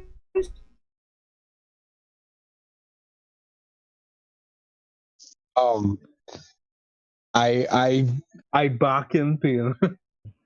Right, cool. So yeah, Like the an light, animal. the light gave you away. As you were passing, there were some people who had readied some actions, waiting for you all to pass. One of them shot you with an 18, one of them with a 10, and one of them with a nat 20. Does the 10 beat your armor class? No.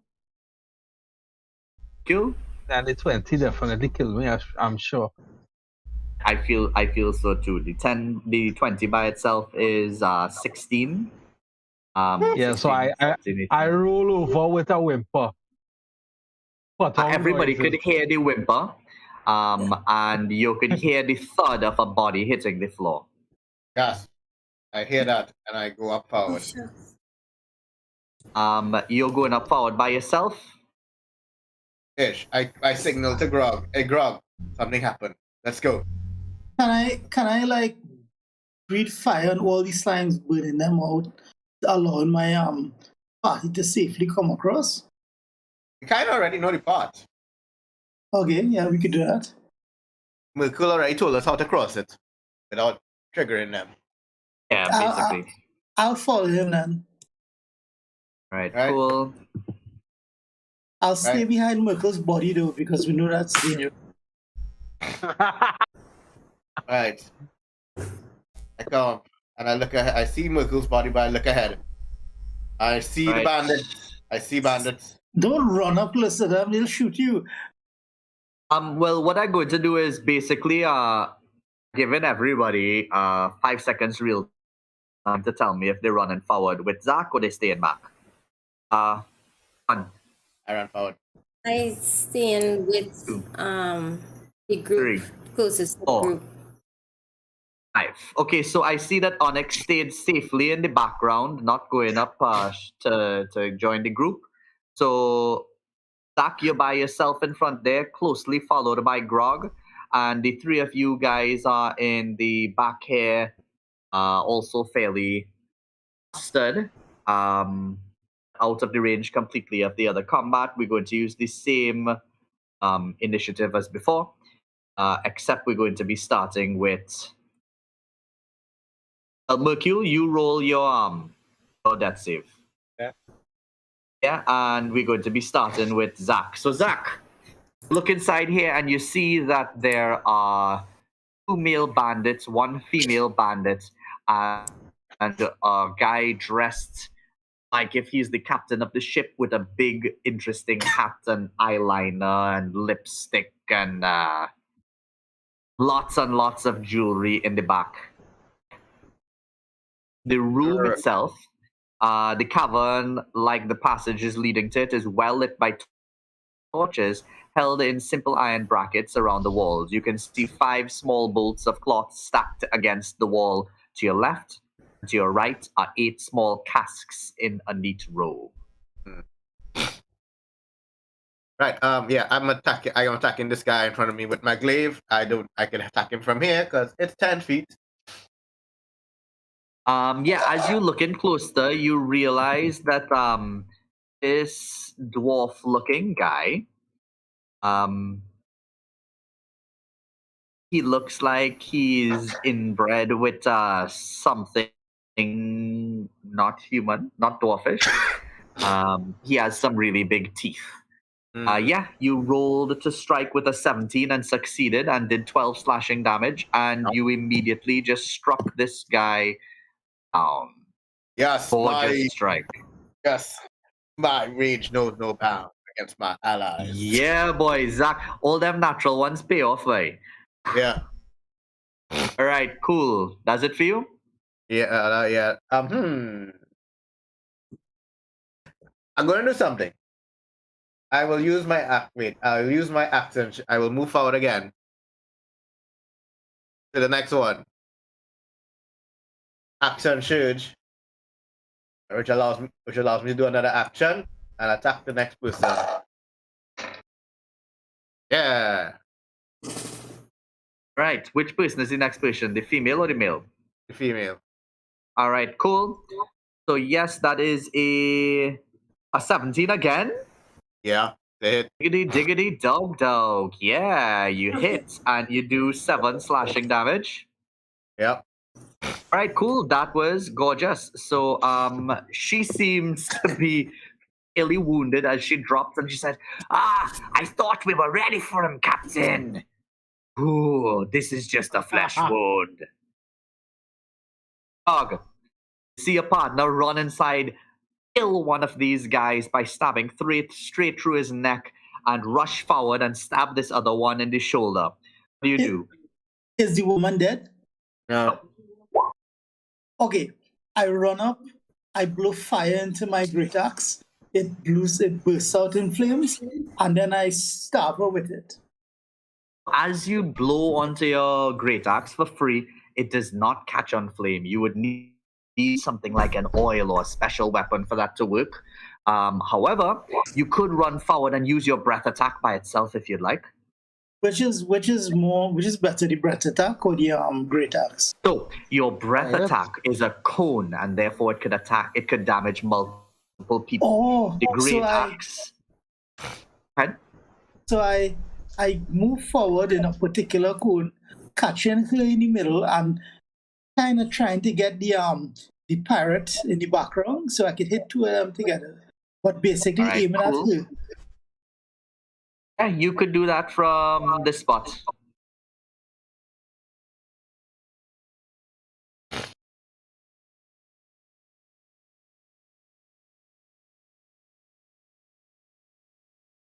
All right, cool. So, as you rush forward next to your ally in arms, your blood running hot, it channels into your throat, and you call forward the fire from your gold dragon ancestry, and You blow in the direction of both of these pirates, who gasp as they see the fire erupt from your throat, and they're going to roll dex saves to see if they get out. Well, the lady fails, and she'll take the full 2d6 damage. And Sanballat, the captain, tries to protect his hair as he ties it back up and rolls his dex save. A 20, and he manages to jump out of the way and only take half the amount of damage. So roll your 2d6 for me, please. 2d6. 2d6.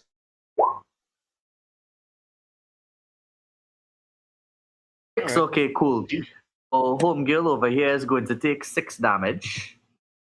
And this guy over here is only going to take 3. So did everybody in you get damaged? Only not everybody. The ones that you saw get hit by the fire. Remember, the cone in front of you. It's not like a big circle. Not the area effect. Okay. Yeah. But it is kind of an area effect in a way. But not the kind you think of. Look at the image again. Look at the image again. Ready? Yeah. Oh, wait, wrong thing. Wrong thing. Doesn't look like that at all. It looks like breath. Looks like this. Something's supposed to be changing because I still see on the. I'm not seeing. Well, because of where you are, you wouldn't see Durania, but you could hear the sound of the fire being breathed and the echoes of weapons being used. You could also hear the squelching of people being stabbed coming from ahead of you. You're definitely sure that combat is heavily in progress ahead of you. This lady over here is going to She ain't dead? bonus. Nah, she has 3 points. Yeah. The bonus action potioning it. Damn. And she's going to, on her turn,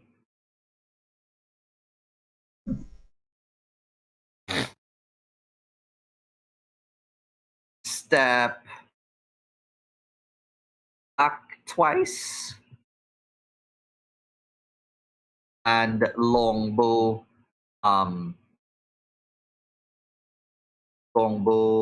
Zach.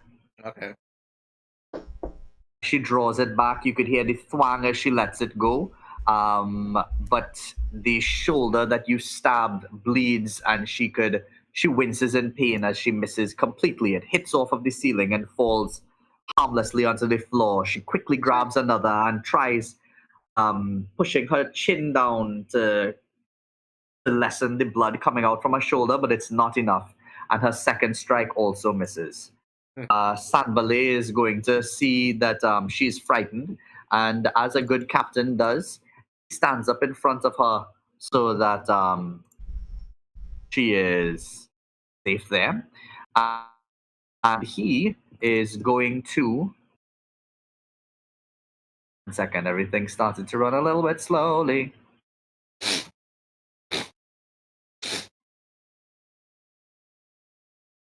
Yes, so Sanballat is... No.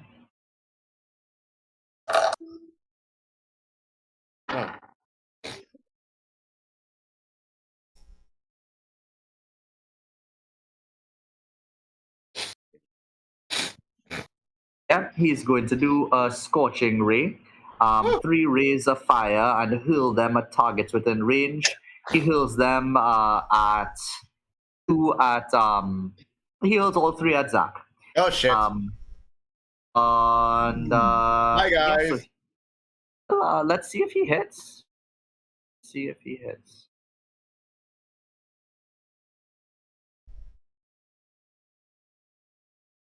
Right, 1 second, let me check his spell casting. That's a 15. Miss. Yes. All right, cool. And yeah, so the man missed, right? All 3 rays?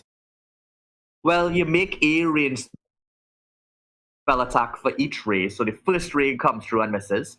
And Right. now he's going to roll again.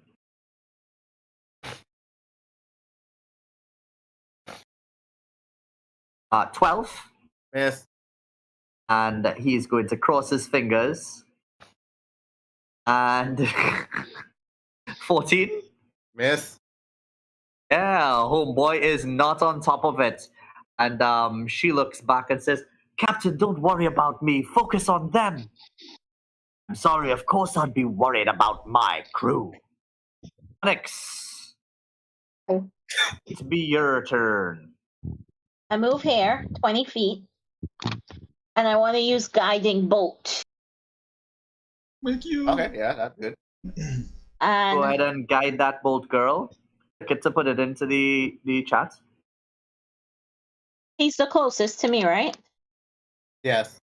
Okay, because it has to be within range.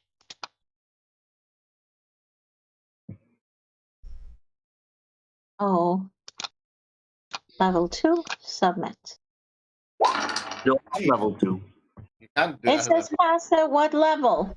Yeah, cast at level 1. Yeah, but you don't have level 2. So even though it gives you the chance to cast at what level, you only have level 1 spell slots. Okay, fine. I know Cast at you level find it that hard to accept, but you're just gonna have to take our word for it, and you Yeah. do not have level 2 anything in terms of spells. I'm a level 2. Okay, never mind. Let's You're a just level go. 2 Fine. cleric. I cast You're it not as level really- 1. If you read the player's handbook. No, she doesn't have to understand it now. She just has to accept. Yeah. I do. I accept. I cast it as level 1. So your guiding bolt comes out over here with a 9 to hit and misses. I think it's the second No, one. the second one is number 1. The first one was when I cast at level 2. 12 will also miss. Oh, damn. Okay. So yeah, you could smell the volcanic residue of these scorching rays that he just fires, and as you fire off your guiding bolts, you also miss. Getting your equilibrium inside this cave seems to be a little bit difficult. Tricks. Do I see this person Altrix. south of me? Right, cool.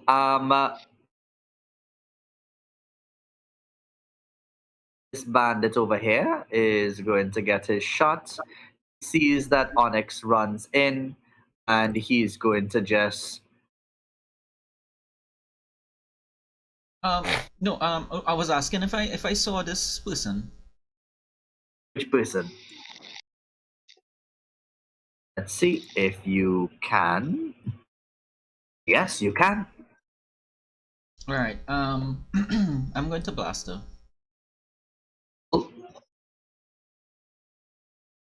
Ooh, nice. Yes, you'll hit. An 11 force damage is quite a bit of damage for her as she screams and her face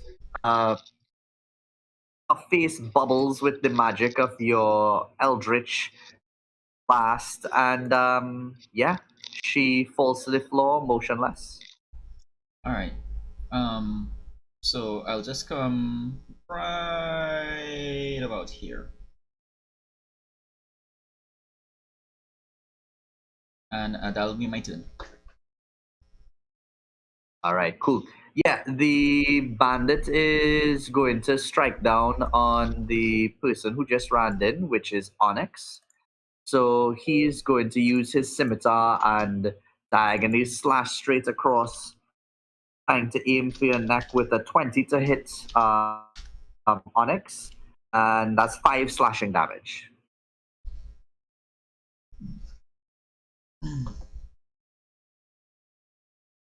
Yes, Onyx?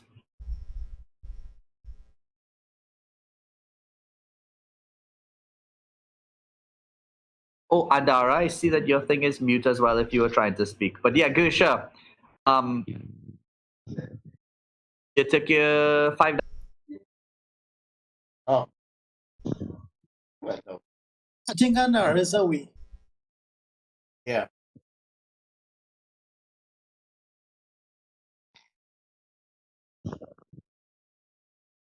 Oh, Chris is the one who left. Hold on. Right. Hello? Yeah, you're back.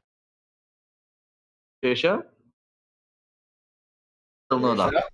Alright, cool. So we'll just remind her of some 5 slashing damage that will take place there. And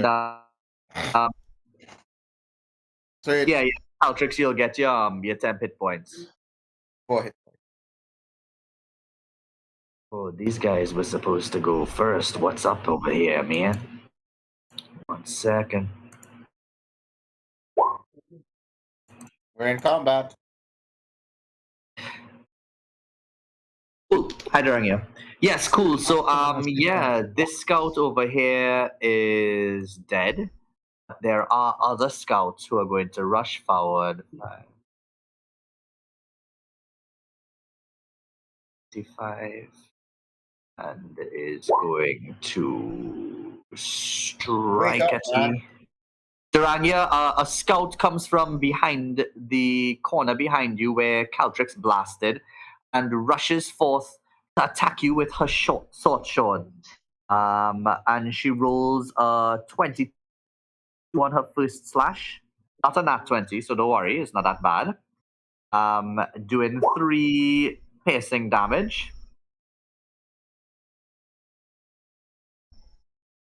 And then a 13. Does a 13 hit you, Duranga? I have 13 as my armor class, I think.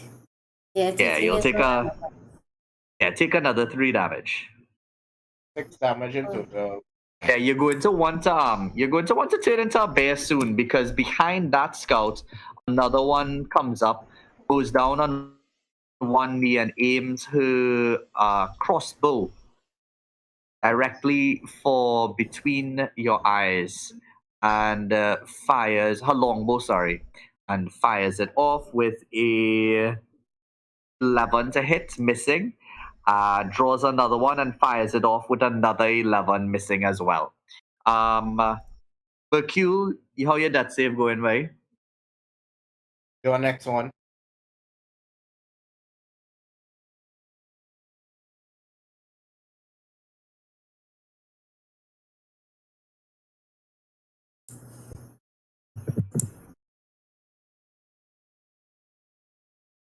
Right, Cool. and at this situation over here, what you doing, Duranga? Turn into a bear. Nice. Very appropriate. A What would huge black bear appears in front of this lady now. It's very hard for you to move around inside here. However, well, yeah. However, being a bear seems to be a very good idea. Let me give you some control over here. Shofang. And some vision. Safe. Cool. So you could move that bear around, Duranya. What you want to do? I want to attack the girl that is in front of me. With Right, the cool. So you're going to attack. bite her first or claw her first? Go on and bite. Right, roll them. Roll both 20s one time, actually. 2d20s. Yeah. Did I get it? I tried twice. I got Cool, so you're 117 and 17. 17. 17 is going to strike as you bring that huge claw down onto her, and the thud hits and the claws breaks her skin. And roll some damage on those claws. That'll be 1d6 plus 2.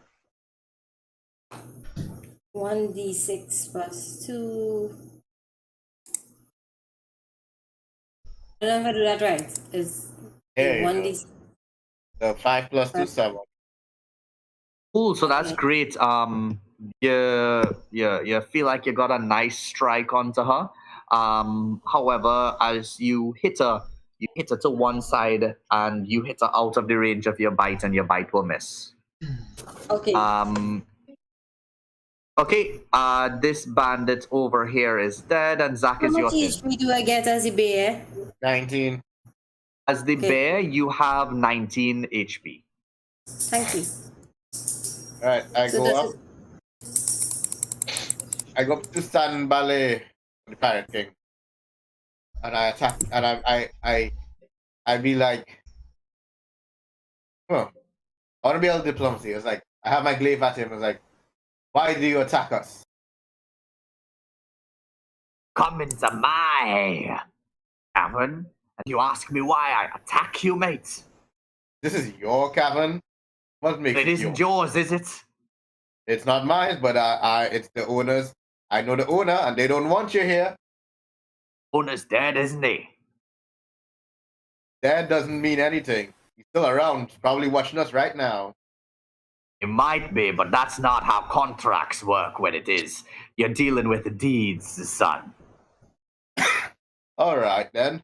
Well, so have at me, then. And I attack him with the glaive.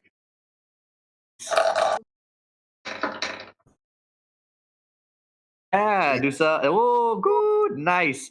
As he's getting ready to give you some lip, stab him again, and you catch him off guard. 11 damage is really good. Yep, that's me there. As he falls back, Good the job. scout behind him will hold her hands up and catch him and keep him up on his feet. Don't be disheartened, Sandbelly. We can deal with them. Remember the fortune you said that we're going to make. We'll get out of here. Grog, live a better life. You doing, Grog? So a javelin is a weapon that could throw, right? Yeah. Yeah. Is it made out of wood? No. Okay. So I aim my javelin and I throw it at the pirate, hoping it goes through him and the girl who's holding it. Oh, okay, cool. Roll really well then. Okay, what to roll? Just quick javelin. Oh, okay, wait, hold up. You will be Javelin. looking in this section. Okay. Yeah. All right, cool. So you do manage to hit Sandbelly, but you don't roll high enough for it to stick through and damage his partner. The damage, it doesn't seem to be enough to change his mood, but he definitely is paying attention to you.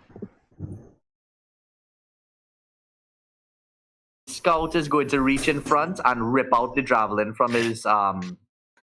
his shoulder and throw it on the ground. And she's going to reach on to the side of him, kneeling down, and fire her longbow at you, Krog. And she's going to yell out, "Cretans, leave the captain alone!" Come on, a good roll. 11. Miss. And another 11. I roll in real plenty 11s today. It's crazy. She is shaking. You can see fear in her eyes as she's firing out these weapons. The uncertainty is getting in the way of her aim, and she's missing all of these shots. Sandbelly says, "Don't worry, love. I'll take care of him now."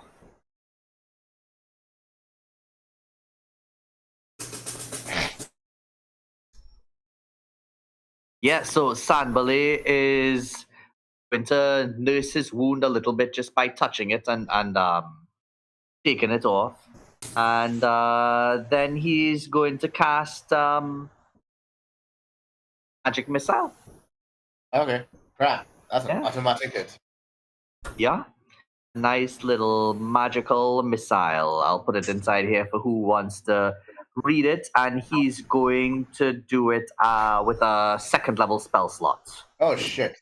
Four missiles.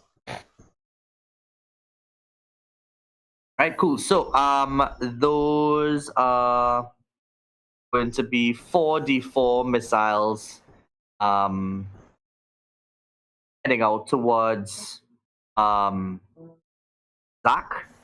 Oh, So shit. that is 4, 5, 6, 7, 8, 9, 10, 11, 12. Woo, I live still. Yeah, boy! And as these missiles come out, they come out in the form of tiny little swordfish that fly out from his fingers and pierce into Zack. And as they pierce, they disappear.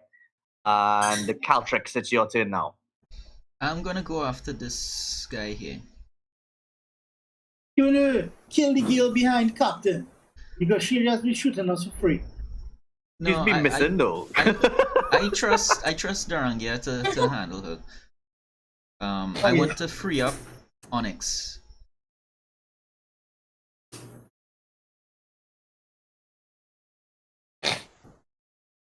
You're doing agonizing blast? Yeah. Alrighty. So yes, you send out that blast, and yeah, the blast is going to hit as you focus between the space between Onyx and the stone. You see opening for your target, and you hit.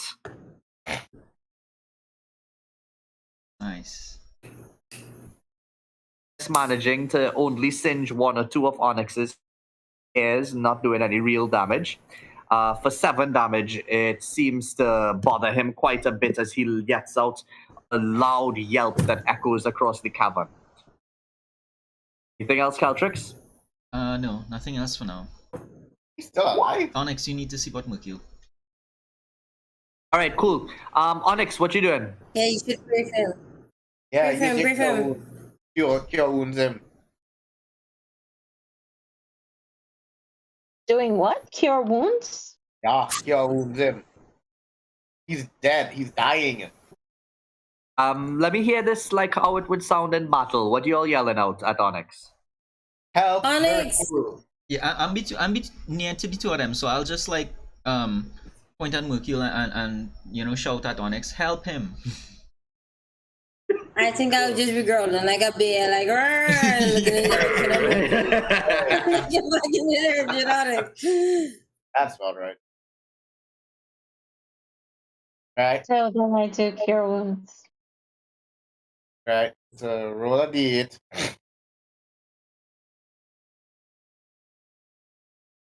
Hold on, turn others in my way.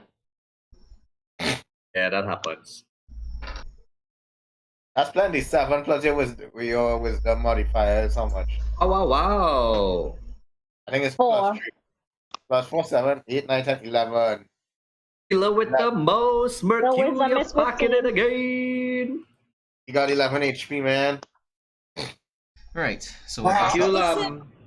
Mercule, the Sorry, tingling feeling of magic sort of brings you back to consciousness.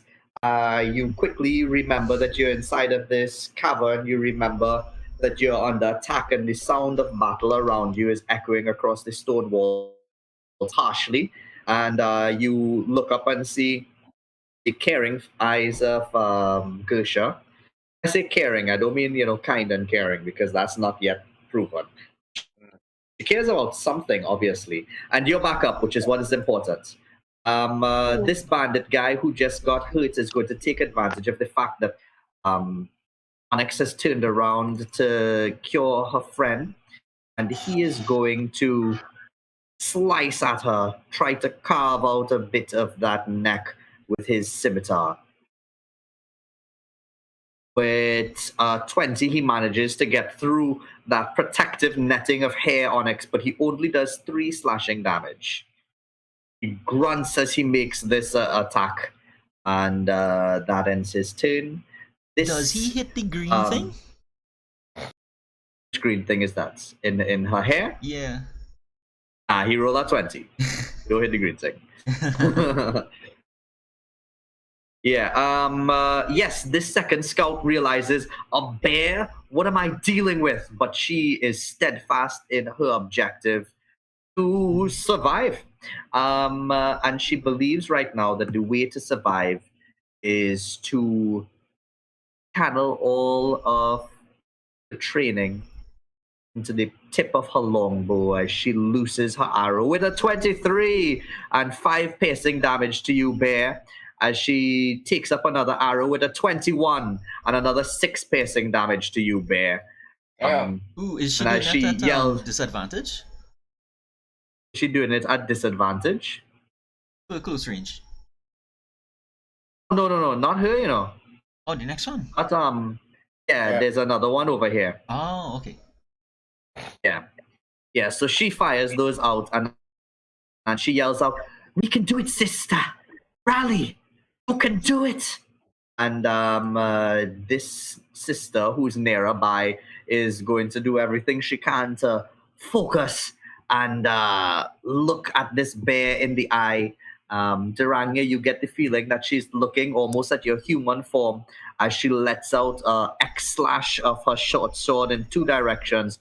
The first one, a 12 hit, which will hit your brown bear, doing 6 piercing, and the 7 will miss as your bear takes all of that damage and stands up on her 2 hind legs, and she misses that second slash. "We'll kill you yet, you damn bear!" And Mercule, with life now coursing through your veins once again, you hear some sounds, guttural sounds of bubbling coming from down in this tunnel. Battle is going on all around you regardless. What do you do?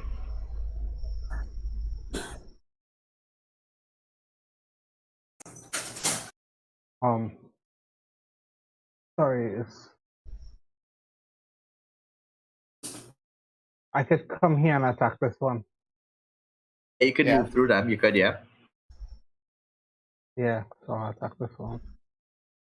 Well, a nice little strike there for Mel. Oh, yeah, attacking him. My rapier. Cool, so as you strike at him with your rapier with a 9... Sneak attack. Well, the sneak attack wouldn't affect the 9, but did you have an inspiration from earlier? No, I don't think so. I had it. All right, cool. Well, yeah, Mercule, you're still a little bit wobbly on your knees, haven't gotten up so quick. There's a bit of dizziness, and you're seeing bits of stars around you. And you miss him with that 9, just by a bit. Anything else? Nah, I guess not. Do you have a dagger in your orphan? Is the rapier right? Yeah, rapier's like... Nah, rapier's finesse. Like... Okay, cool. Yeah, no. All right, cool. So, Duranga, what you gonna do? I mean, no, he can still hold his dagger. He just can't get it. He just can't... Yeah, I know. Yeah. Yeah, hey, girl, what you doing? Girls. Okay, yeah. Okay, so we are striking. We are going to strike at the person in front of us as if she's still standing right in front. So I'm rolling at the 20, right? Roll 2 one time. Right, cool. So as you bite into her, she ducks, going down all the way down to her knees and lying down flat on her back so that you miss that bite. But she opens herself up to your claw attack and you stomp down on her, doing 2d4 plus 2 damage. 5. Not the d6 is the bite, so you're doing 2d4. Plus 2 damage. 2d4, okay. Okay. That's good. 4, 5, 6, 7 damage. And yeah, Homegill is not looking irie.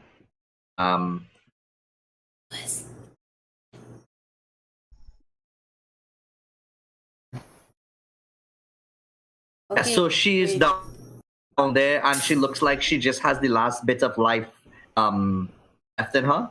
Zach Sanbale has just bombarded you with swordfish. What are you doing? I'm attacking him again with the glaive. Well, if you go forward and you roll really well, it is possible for you to strike through both of them, huh? Oh, okay. Cool. I'll try that. Didn't know that was option. If you'll have to roll really high, but it's possible if you roll. I rolled really high. Okay. All right. Yeah, I was gonna say if you roll higher than the sum of the ACs in these situations, I let people like stab through. Yeah. Right. So let's see, 23 to hit, and over here we have 13, 23 exactos. All right. All right. How you want to split that damage between two of them? Kill one. I'll give 8 for Sambale and 3 to the one behind. All right. Cool. Yeah. Does he So not kill one of them, as you strike through and slash at both of them, you slash at the scout first, and as you pull back your glaive, you slash at the arm of Sanbalea as well, hitting a main artery, and blood is gushing from him. He is in bad shape. This scout in the back is not one of her best days, but her focus is purely on Sanbalea. Grog. 8. Bonus action. wait. Second Ooh. wind. Second wind. All right, cool. Oh wait, I have a bonus action too. Okay. Holy crap! I got attack. I got back a lot of HP. Nice. I got 12 HP back. So you can't just be letting the enemies be the only ones drinking potions and things. So yes, nice job. Grog, what do you do? Who, me? Your turn. I run up and breathe fire. You know what? That is a great idea. that is a superb idea I right don't now, think that's a honestly. great idea. But okay. Describe to me how you breathe in this fire, and is this the position you definitely want to be in? Other people. Run up next to Zach so I don't hit him. I turn to him and say, "This is how it's done." I breathe out, I breathe in, keep all the thought, and it embodied into my fiery dragon heritage. And then I breathe out, burning the captain and hopefully killing the pirate behind it. Let's see as he does his dex save of 7 and misses, and she does her dex save 21. Here's how I'm going to play this. She does her dex save, throwing him out of the way and collecting the full brunt. So he'll only take half damage. Okay. She will take full damage. Go ahead and roll your 2d6, sir. 2d6. 5. Okay. All right, so even at half damage, Canberley falls slowly to the floor. His many bracelets jingling as they drop, and as he falls, Scout lets out a scream. No! Sanbalea has fallen! And Rangya, you could see the fear in this pirate's eyes seep in and flood over in the form of tears. And this bandit over here drops his weapon, goes down on his knees, and puts his hand behind his head. They have surrendered. Okay, as soon as I see the fear in her eyes, I get on my back legs and I roar out this deep, loud roar. What does she do? Does she just stand there? Yeah. Okay, whose turn it is? Because I just want to attack her. Go ahead and attack her. Not your turn, but it makes sense. Is that allowed? Okay, can I go ahead and attack her then? The DM has allowed it. The DM has allowed it. If I say it's allowed, it's allowed. Okay, cool. There's no greater power than the DM in Dungeons and Masters. D20 twice. All right, cool. So that would be an 11, 12, 13, 14 will hit. Roll 2d4 plus 2 damage. 2d4 gets us up to 3 and a 6, 4. 7, 8, 9, which is, that was her exact HP. And describe to us how you end her life. I just, after the roar and she does nothing and she just stays there and trembles, I rip her throat out with my bare teeth. With your bare claws. With my bare claws. And I just give a loud howl into the night. The Angry howl goes harshly against these stone walls, and Caltrix, roll a perception for me. Perception, yes. Perception.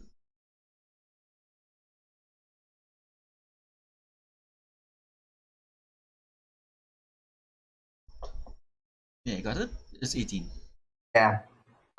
You hear goblin tongue coming from down this hall. Right.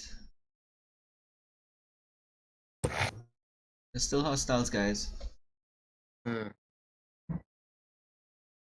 What are you doing with You that? could probably, with that an 18, you could actually hear that they're running away. Well, that's disappointing. Go after them. Check the book, right? And yelling goblin. Stop. As y'all before y'all continue, remember earlier y'all spent a lot of time in a room, and I took that time moving around my NPC. All running, so if you're taking time to check a book, I'm going to use that time to run. Guys, what are you doing with that bandit? Keep him Which or one? kill him? This one? Yeah. Is Sunblade dead, or is he just unconscious? I think dead. Dead. Yeah, let me keep him alive. Let me keep him hostage. Maybe we can learn some things. His man is dead, he killed him before. He killed him before he demanded anything.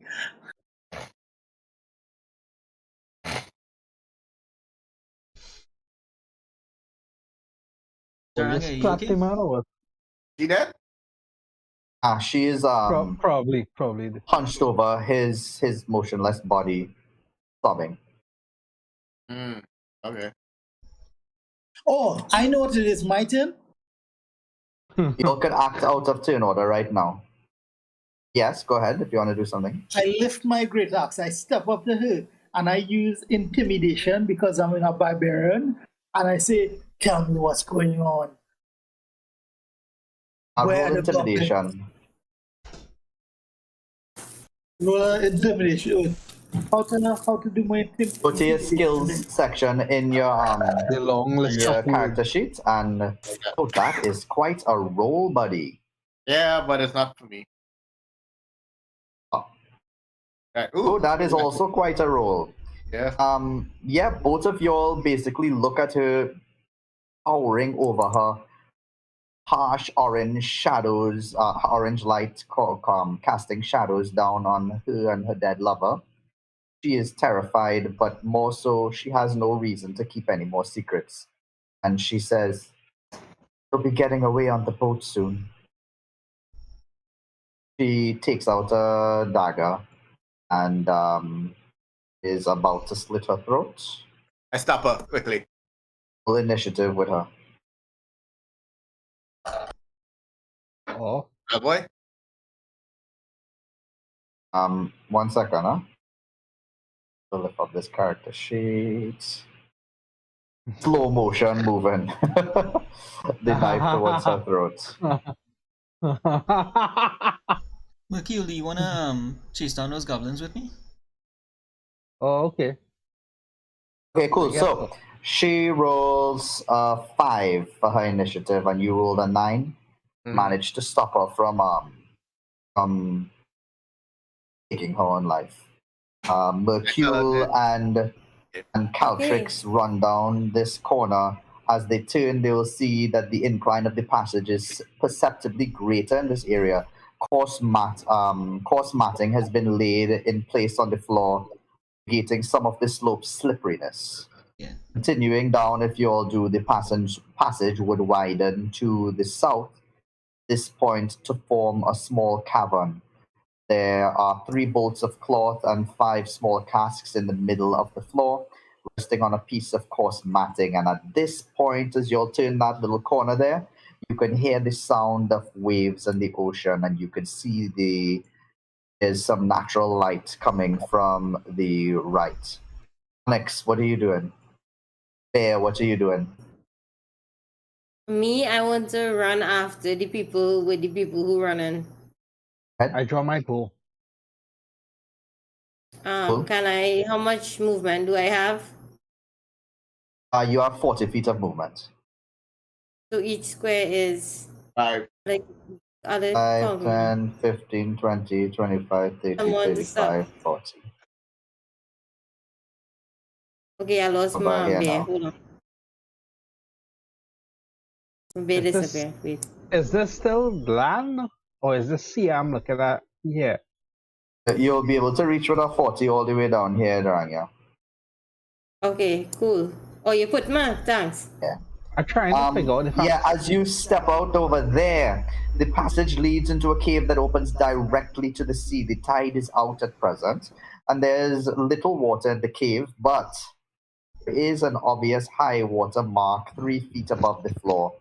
Pull up onto the sloping cave floor is a small boat, perhaps large enough for 8 people with oars, a step-down mast, and a neatly furled sail. A rope tied to the bow is being held down by large boulders that serve as anchor. Looking out into the coast, you'll see that there is another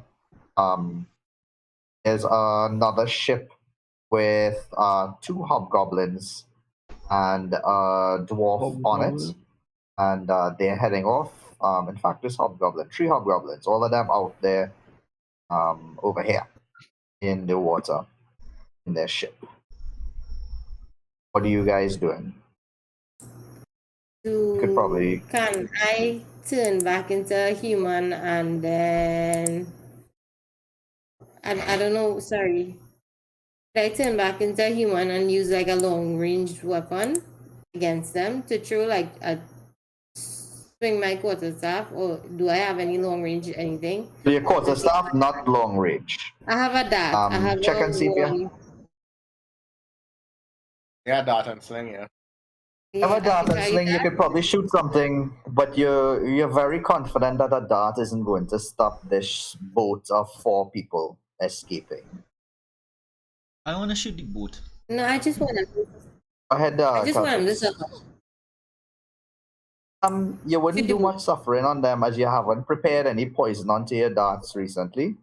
So it'll just be like 1 hit point of damage you'll do. Okay. Mercule fires his short bow. Mercule, what you aiming for? The hobgoblin, I don't like them. Okay, cool. So as you hit the hobgoblin, 6 damage is not enough to kill him. But it does keel over in pain and get out a natural yelp. As you attack the ship itself, Caltrix, is that correct? Yeah, I want to hit the waterline so that it's not seaworthy.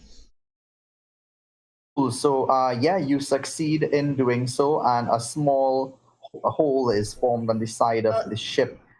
Starts to form, and everybody except for the hobgoblin who was hit is now bailing out water with small little buckets that they had prepared.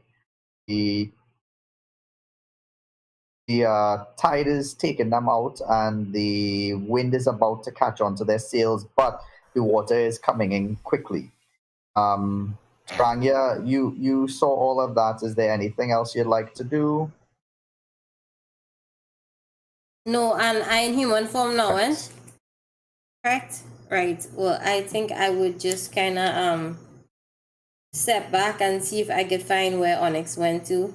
because I don't know where she is, really. Right, cool. So you are indifferent about the guys escaping? Basically, there's nothing I could do at this point. I don't see that I could run them down or bail them out anywhere. So there's nothing I can do. So, just a second, huh? Can I run? Can I swim to go to the boat as a bear? You could run Oh, and you're swim looking at it. Oh, as a person, but I wanted to see this spell here. 1 second. This spell over here has a range of 10 feet. And you could have gone 5, 10, 15, 20, 25, 30. Yeah, you might have been able to hit them with a poison spray if you wade out into the water with your full 30 feet of movement, and do a poison spray at them. It might. Well, then I do that. I definitely wade out because I thought I couldn't reach them. I thought they were too It's far. just I like wade out. it's just like a beach. So each of these squares is 5 feet. I am curious. So Okay, 1, 2, 3, 5, 10, 4, 15, 5. Okay. 20, 25. Okay. You go ahead. I was Yeah. wrong to do that. You do it. Oh, it's fine. It's fine. It's cool. I think I've seen somebody there already. But yeah, from this side, I poison spray them.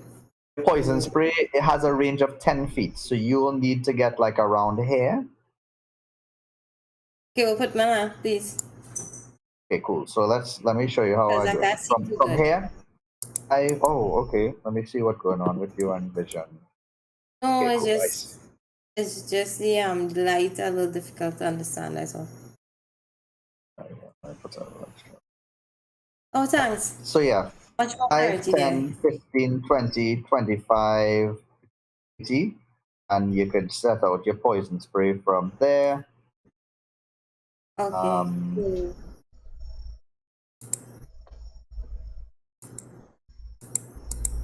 Poison spray, poison spray.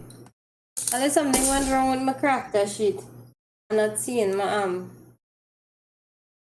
stuff for some reason. I'm doing it over. Give me a second.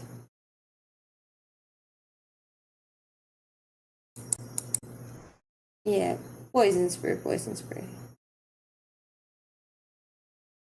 Poison. Right, cool. So you extend your hand towards the creature that you can see within range and project a puff of noxious gas from your palm. The creatures on the ship, on the boat, are going to roll to see if they can muster up constitution to not be bothered by your poison spray. And they roll an 11. What is your spell save DC, Durania? Spell save DC. Hold on. Meanwhile, as she's doing that, Grog and Zach, Where do what's I up? find that, guys? Spell save DC. It's Go 12. on You're right. the It's 12. Spell sheet. It was on the top. Okay, cool. what does my rage do? Rage,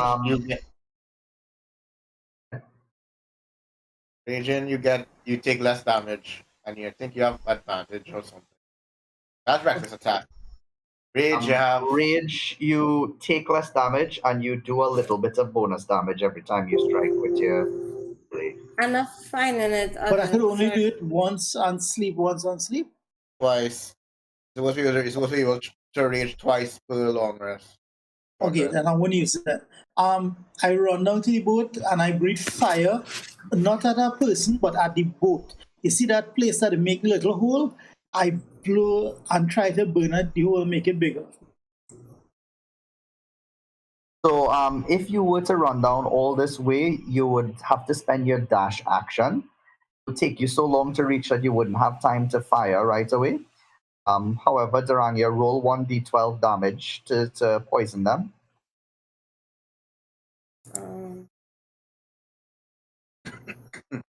Oh shit!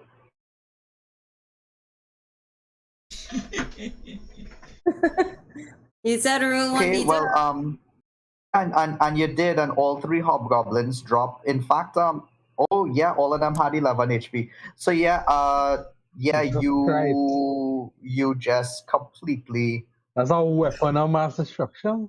obliterate these escaping guys, and you'll watch as their boat slowly sinks underneath the water, and that's where we're going to end for today. Nice. Yeah, very exciting Excitement. time. Yeah. Very good work with the puzzles, guys, and congratulations, Gersha, and on doing Karanos' work. Okay. Great. I do have one question though that just I don't- baffles me a bit. How does Grog cast his breath attack so much? Because number one, I'm a dragon, and number And two no. is No. that is one of the few range attacks that I have. So like, it's not that I can run to the water and swing my battle axe, or the other Yeah. one. I don't. Yeah. Yeah. I don't mean to be a bit. So your breath attack, Grog, I give you a lot of leniency as you're still learning. Okay.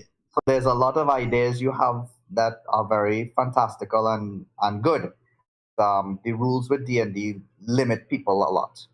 Okay. So right now, I know that you're limited with which weapons that you could use. So I actually snuck in a little bit of a magical thing that was unbeknownst to you, that lets you use your breath attack more frequently. Okay. But Understand. Alright. it will Yeah, will well- break. It will break us soon, and then you will Okay, go cool. back to A normal only person. being able to use it. Yeah. So if I you look understand. at the breath weapon rules, you'll see after using your breath weapon, you cannot use it again until you complete a short or long rest. So Oh. most people could only use it once. Okay. I Um, understand. Yeah. So Basically, what's happening in this game is every time he uses breath weapon, he immediately goes to sleep afterwards until the next time we have a combat. Yeah. Yeah, but remember, I was small. Like he and immediately naked. falls asleep. He falls asleep after using the breath weapon. I was So small. when he's I, doing all this talking and stuff, Yeah. he's snoring, and we all know. But remember, like initially, I was shrunk, so I was small, naked, and you guys took my weapon, so there's literally nothing I could do. He literally wakes up and breathes fire on anything he sees. Yeah, so because of the magic stuff that was going on, it was easy for me to just say that mushrooms and the alchemist magic allowed for it to happen. And when he leaves this area, it will no longer work in that way. Good question, Okay, Alex. Yeah. Let's do some experience points. You all killed a couple people today. Yeah. So, let's see, the bandits.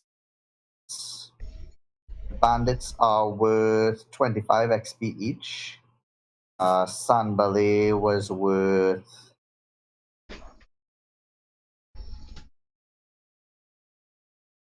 200 XP. So everybody split 200 XP. That's Alright. 1, 2, 6.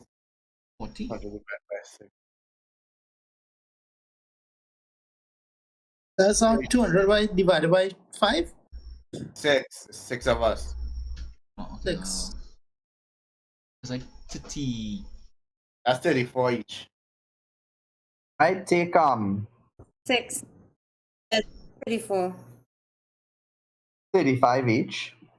Sandballet. Alright. And we had 1, 2, 3, 4, 5, 6. 6 of these bandits, which were 25 each, so everybody will get 25 XP for that. Q, you did do some good stealthing forward, but you get catch with your lamp. I want to give you 10 experience for scouting ahead regardless. So 10 experience for scouting ahead. Remember to consider the effect of lighting. Onyx, take the experience for saving that lost soul. Alex, Go. finding the door for the key, take a 50 experience. 50? Yeah. How much experience? 10. Okay, thanks. No, Onyx, you got how much experience I gave her? And Oh. Okay, cool. I don't know. You can check back, but I thought it was quite a bit more. Alex, take 30 experience for saving that guy. It was 50 before, but you didn't listen. I enjoyed the fighting and the use of action surge, Alex. Like it was a joy to imagine that combat. Take an additional 10 XP Yeah. there. Trying to talk to him, take another 10. So that's 20 XP for this combat overall. Alex, Gersha, take an additional 10 XP for using your hydration method on the slime. Rangya, take 10 XP for using your water skin to push the slime off of Caltrix's face. Mercule, take 30 XP for starting off with this whole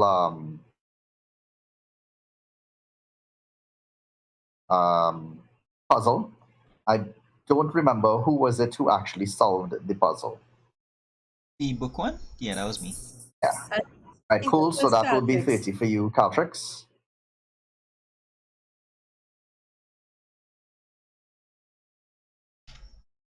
Yeah, Duranga, for like obliterating these guys who are escaping. Yeah, I'm going to give you 50 experience for that because like you fight them basically by yourself. Mm-hmm. Okay, cool. Yeah, that was really good. Grog for opening up the secret entrance. Take 30 experience.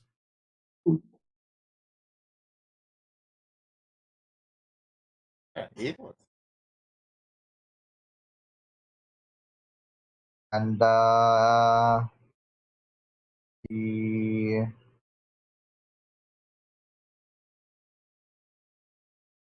anybody would like to ask for any experience for any reason? You said it was a good job for trying to decide on the pathway, but it made no difference. Yeah, cool. Take 10 experience for that. I thought that was a very cool idea. Would I get anything for putting a hole in the boat and stopping them from escaping? Yeah, because if you didn't, then they would have escaped. So yeah, take 10 experience for that as well. Trying to remember. I got 50 experience for what again? You got 50 experience for the key. For the key and the combat. No. You got additional 20 experience for the combat. Okay, that's making sense.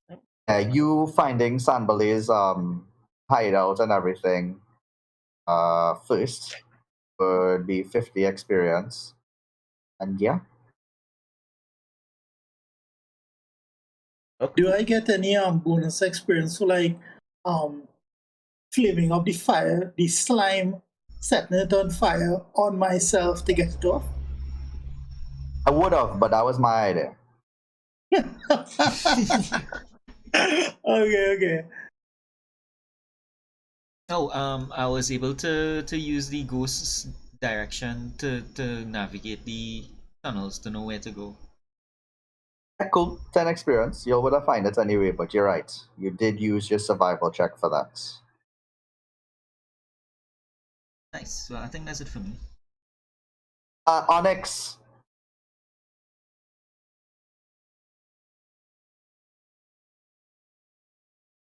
Okay.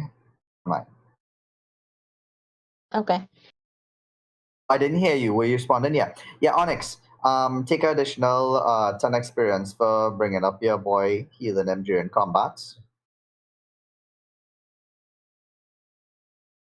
And